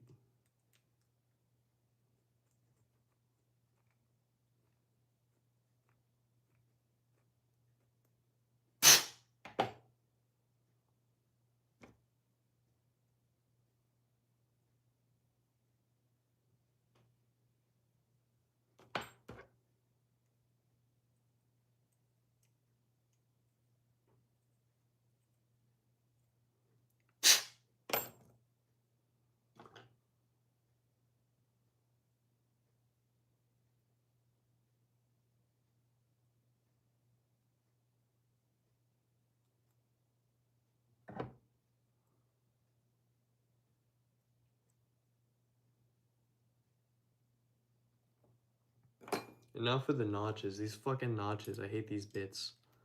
But, yeah, they gotta go. So, let me bring the camera closer and show you how this goes.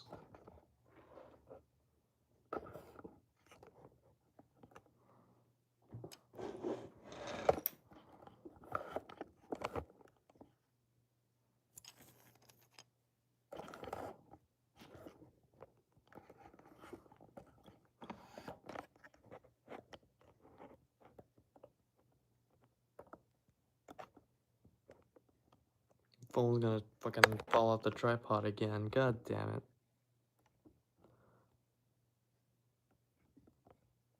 What did I press?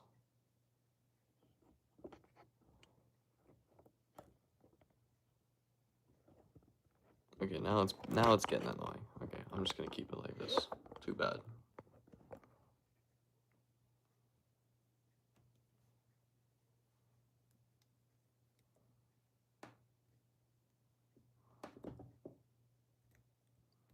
Now I'm gonna cut the tabs off vertically, and then I'll get them at the side. I've seen a lot of people just taking them off with like side cutters, and I guess that works. I've done it. But I've also found that this works better. I mean, it only works better in the way that it looks better when you're seeing it, but it cuts it off a lot more flush. I like that.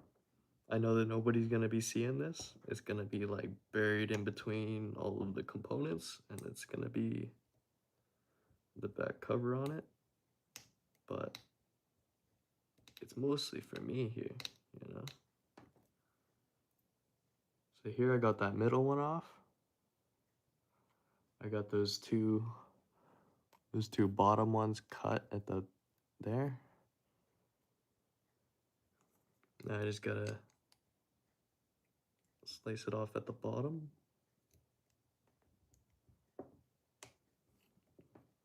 Which I use the leverage off of this pin here to get to do that.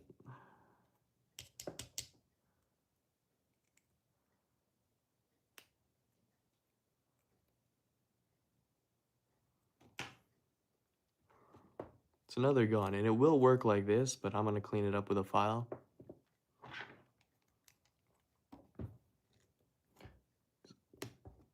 Jagged edges aren't my favorite.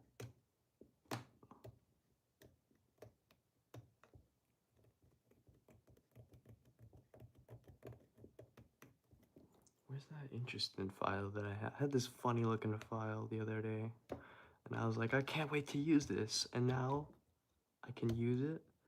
I don't know where it is. Fuck. Did the camera do something on my face? What did I press earlier? What the fuck is, I don't know any of these features.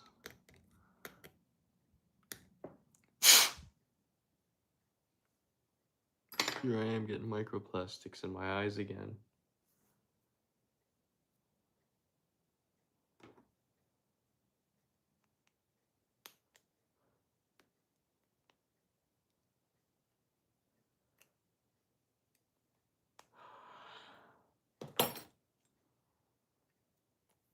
I want to take more time on it, but for the purposes of the stream, I think I'm just gonna move on. This will work as is. Put this in. There's no more of that logging action.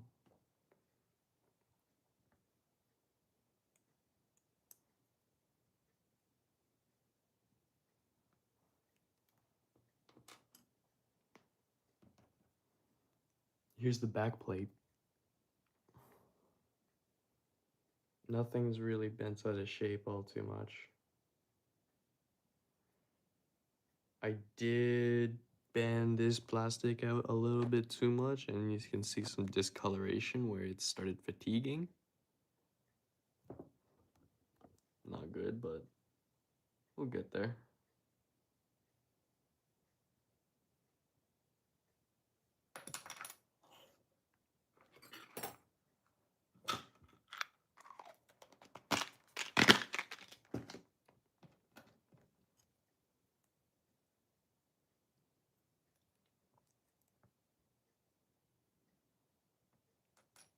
I see some parts that I may want to straighten out before I put this on the back. Maybe some stubby needle nose pliers. One of these. Perfect for the job.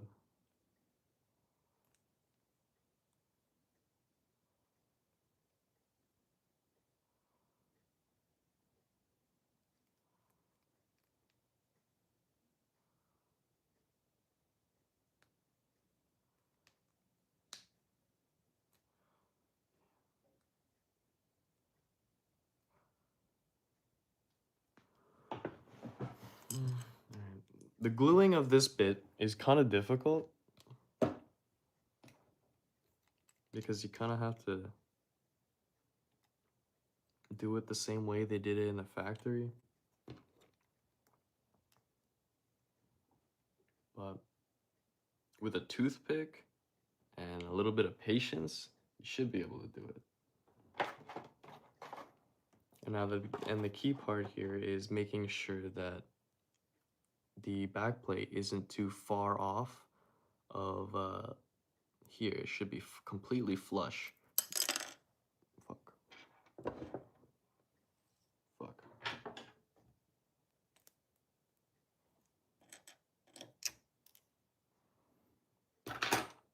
It should be completely flush with the back there. Otherwise, the part that sits in here won't be seated properly against the face, and then once you pressurize it, it'll leak. So it needs to have pressure on the back, and that's why I will show you how I clamp it in a second once I get everything glued. Wait, is there excess friction in there, man? What the fuck?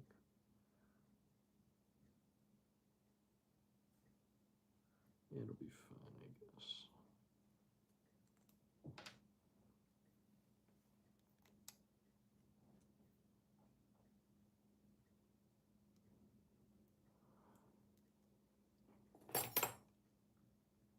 Now when I add glue, okay, you see here, there's this nub. This was fine when it was first put together, but when I add the new glue, it's gonna add a little bit of material on there, and it's gonna make this, the center of this bulge out a little bit. So what I'm gonna have to do is I'm gonna have to file a little bit off there to like allow for the glue to sit instead.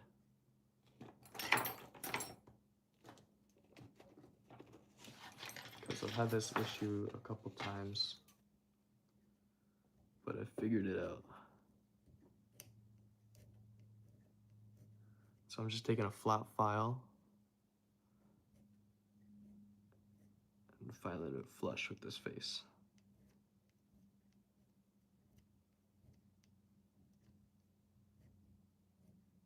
A set of needle files. I got these files for 13 bucks, I think.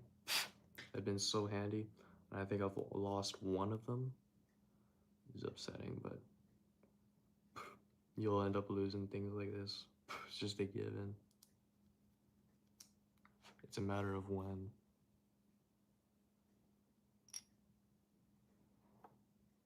Where did I put the... I put it face down. No. Oh, shit.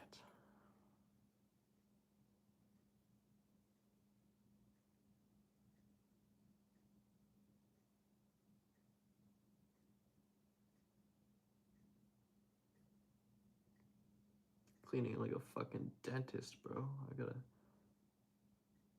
gotta get all the bits out of there now.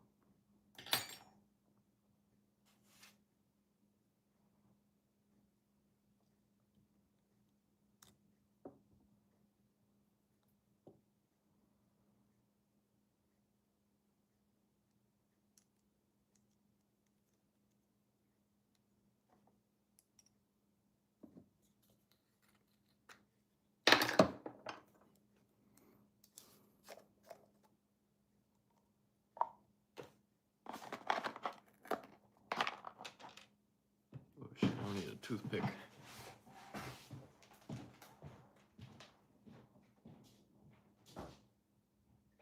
Oh, fuck, where are the toothpicks? Oh, man. I'm gonna use this printer scrap. Purge strip.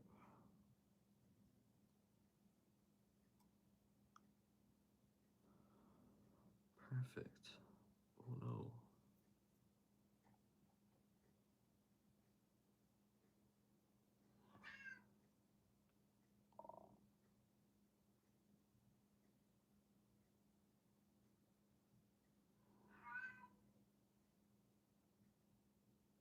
Wish it wasn't so wobbly.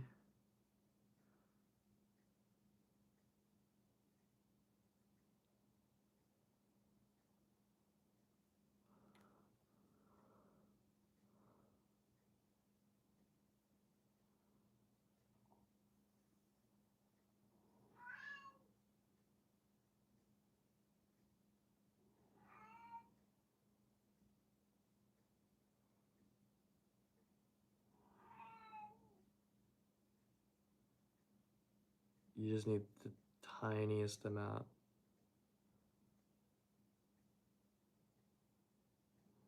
And then overdoing it is like can be a problem.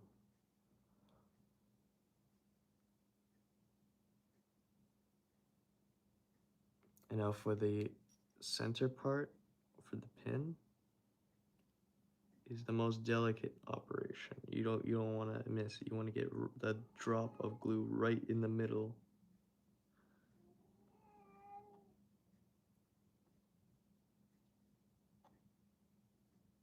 Failure is not an option.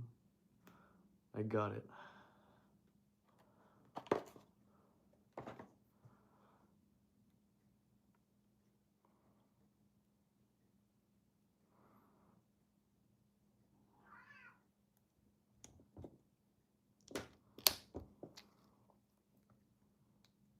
Okay.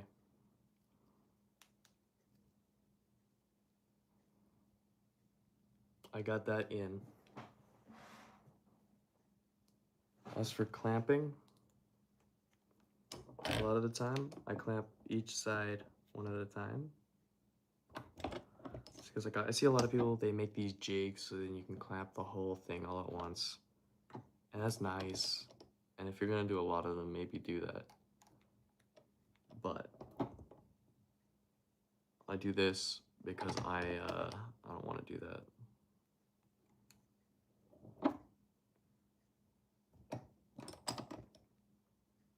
Now pushing it in place and squeezing the glue should have just let it stay in place well enough. Letting it cure will do the rest.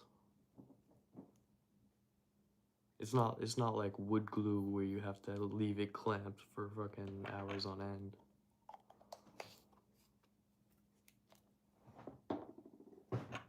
But I mean, I don't see why it wouldn't help. You know?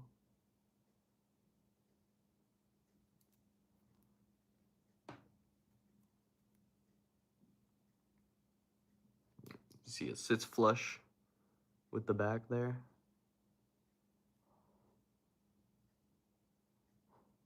So the valve is done. And I'll test it later. I'm pretty confident in it. But if it fails, I'll have to do it again. Which is upsetting, but I mean, what did that take? 40 minutes? Not even? 20 minutes?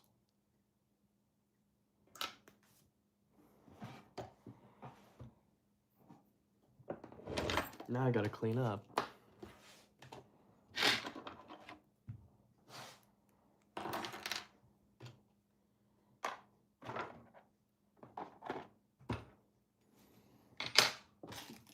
Making these engines has been quite the journey, and it's been I've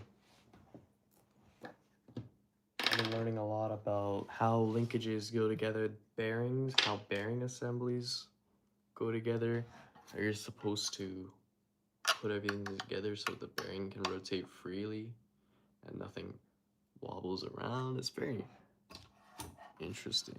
Once you know everything and you can use all the info that you've gathered, pretty rewarding.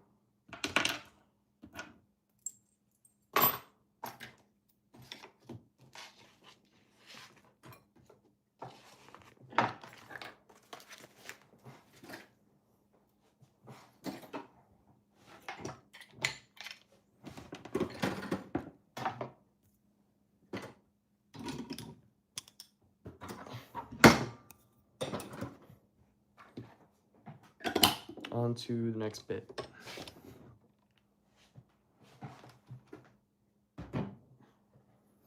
The cylinder. I need a little bit of tubing, and where am I gonna find that? I had some extras somewhere. Oh, I know. The pump I was talking about taking apart.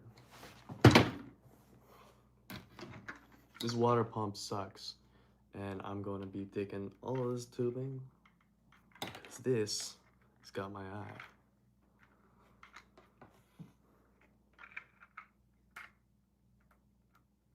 I honestly probably only need this.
10 millimeter.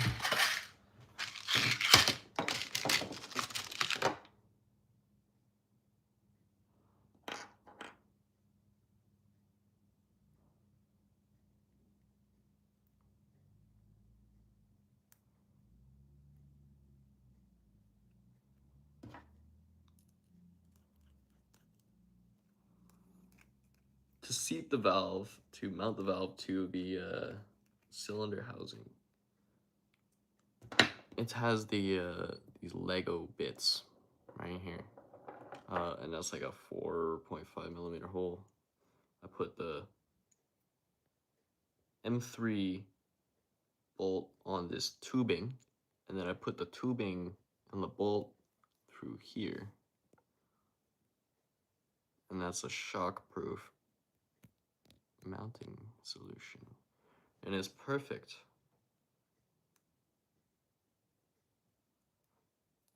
So I've been doing that recently.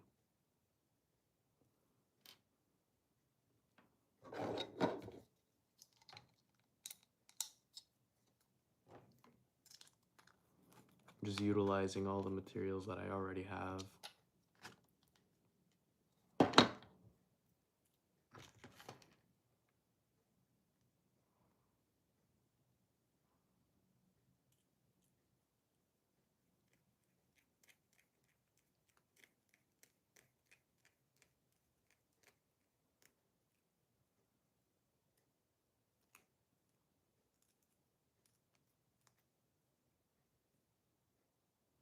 Making my own solutions to my own problems.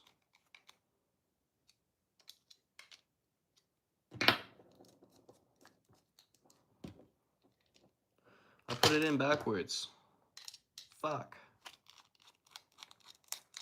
I also forgot that I gotta, before I mount the valve, I gotta put it in the cylinder with the valve attached.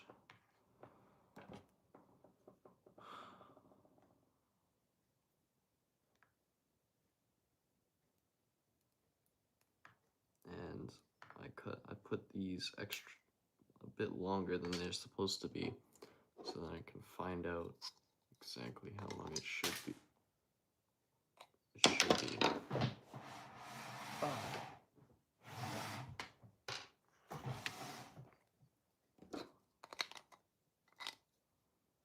This goes through here.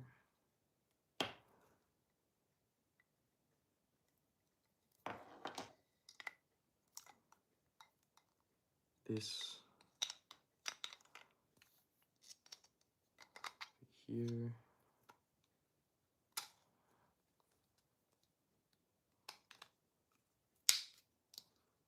Like a glove. But like I said, these are too long.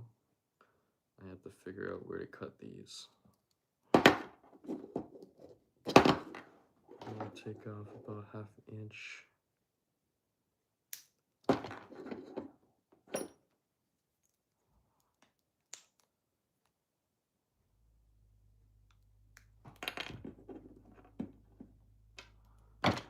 And then we'll go from there.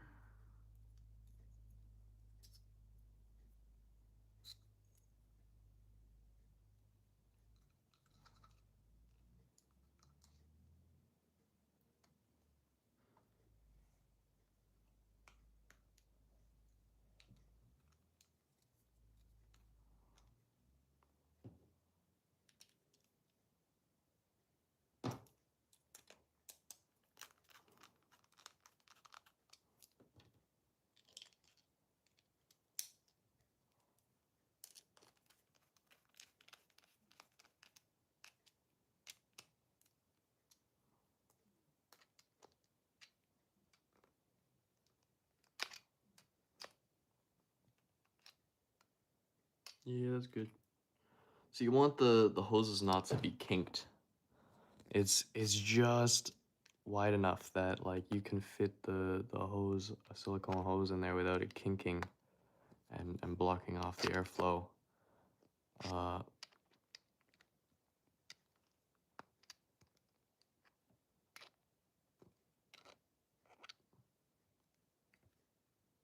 But yeah, once you get it to the right length, Should look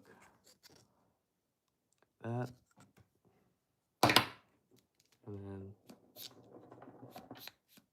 the cylinder should be able to move. If airflow is blocked, if the hose is kinked, you'll have compression when you move the cylinder. So that's one thing to look out for with this piece. And this can be set aside now.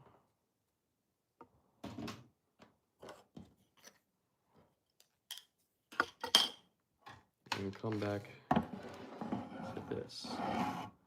And probably shouldn't put this on here.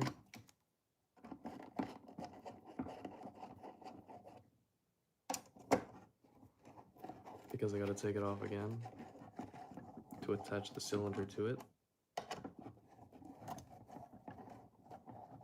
So that one is my bad.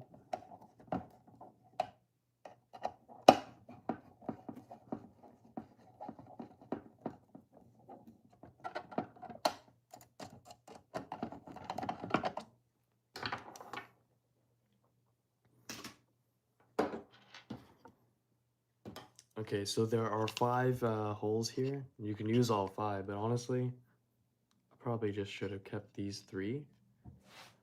That's all I ended up using. Why? This is 15. I need a 14 millimeter. Wait. Plus the bottom cylinder head, which is 6. 25.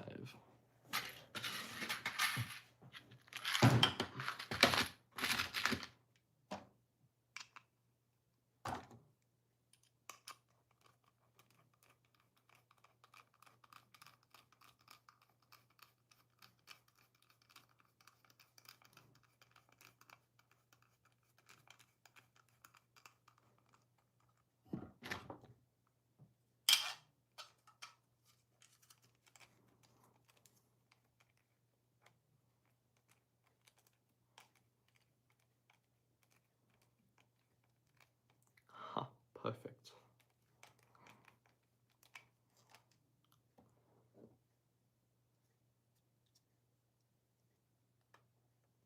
This goes here.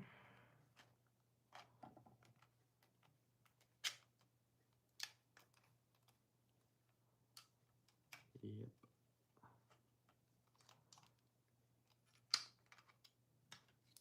Wait a minute. Uh-oh.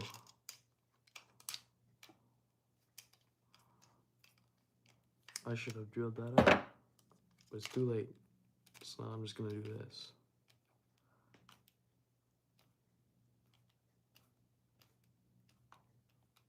Stripping it the fuck out on purpose.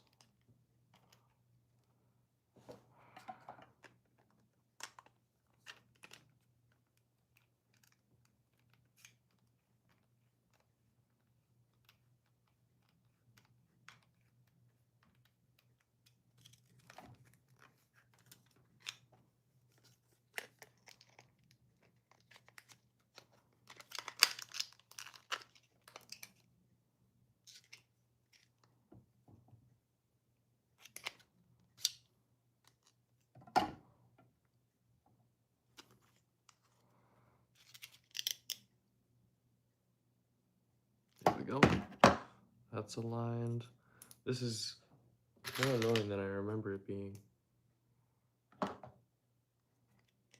Though, I mean, I built this last year, December.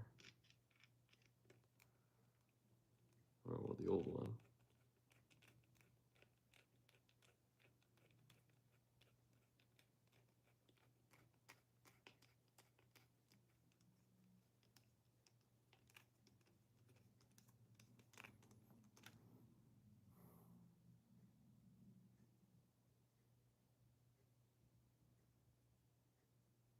I hate the moment of realization that you're doing something wrong.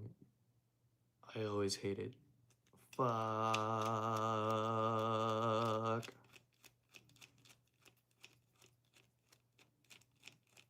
So I have to put the valve chest on the cylinder part, and I haven't done that, and I'm getting a bit hasty is what's happening here. I'm getting a bit hasty.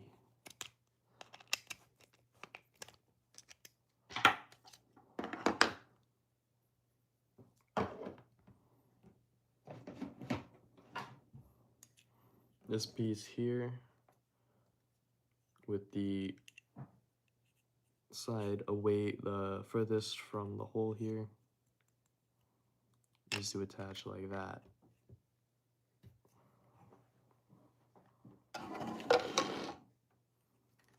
That I do with glue, because I designed it to be done with fasteners.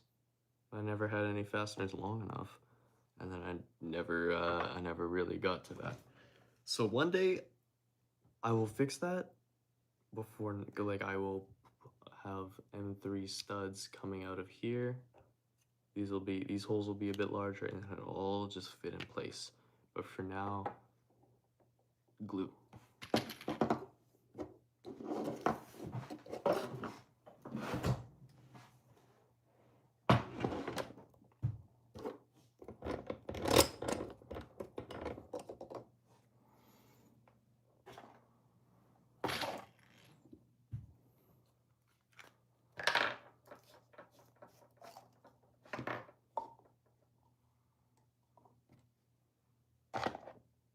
Same thing again, just a piece of PLA filament I use for gluing, and it's full of glue, and probably will never be used for anything else ever again other than glue.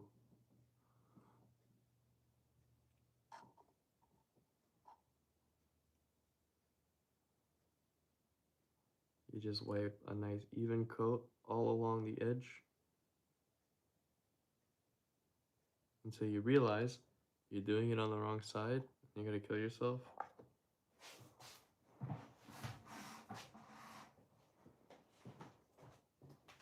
Ah!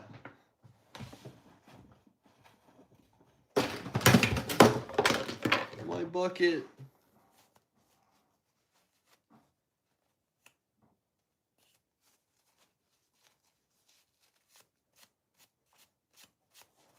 Fuck.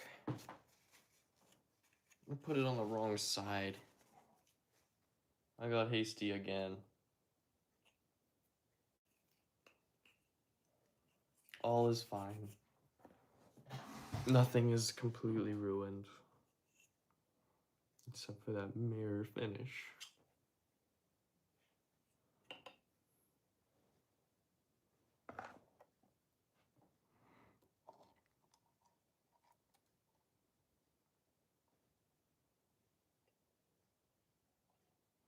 Now to do the same thing you did on the wrong side, but on the right side this time.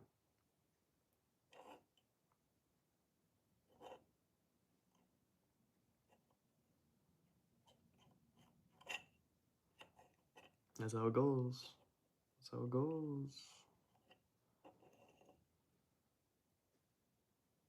Is there glue on my hair? I'm gonna have to deal with that now.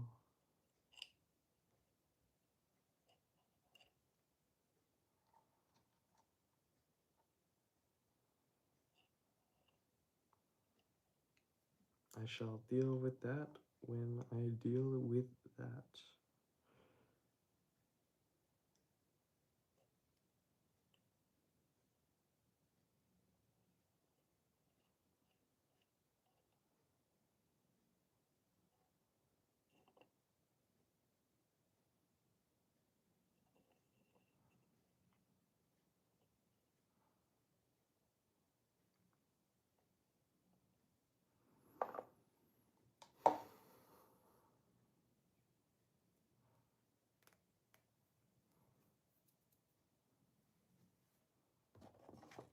I'm getting this fucking glue away from me. I'm fucking up big time.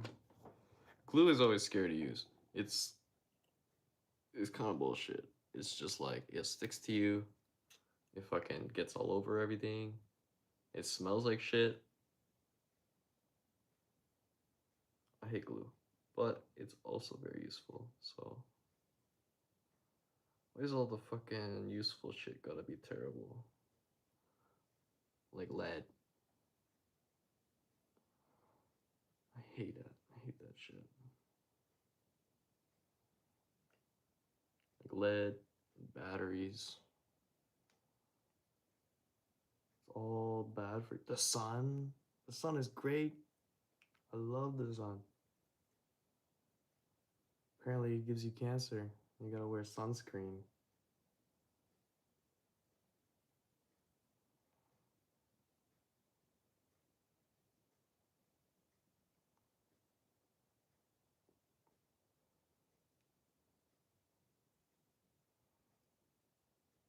Some things you just like grow up thinking are safe aren't really all that safe when you grow up.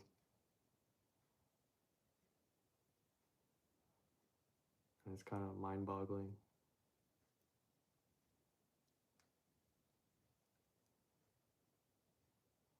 Okay, once you get this square, I like to hold it in the vise for a little while, just because my hands don't do a better job than the vise can. So I let the vise do it. It is best to let the vise do it.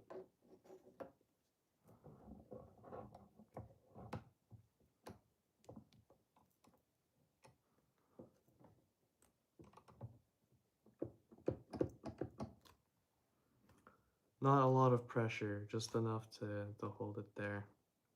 And as it's there, I might gonna go on a small break. I'm gonna put these bolts away.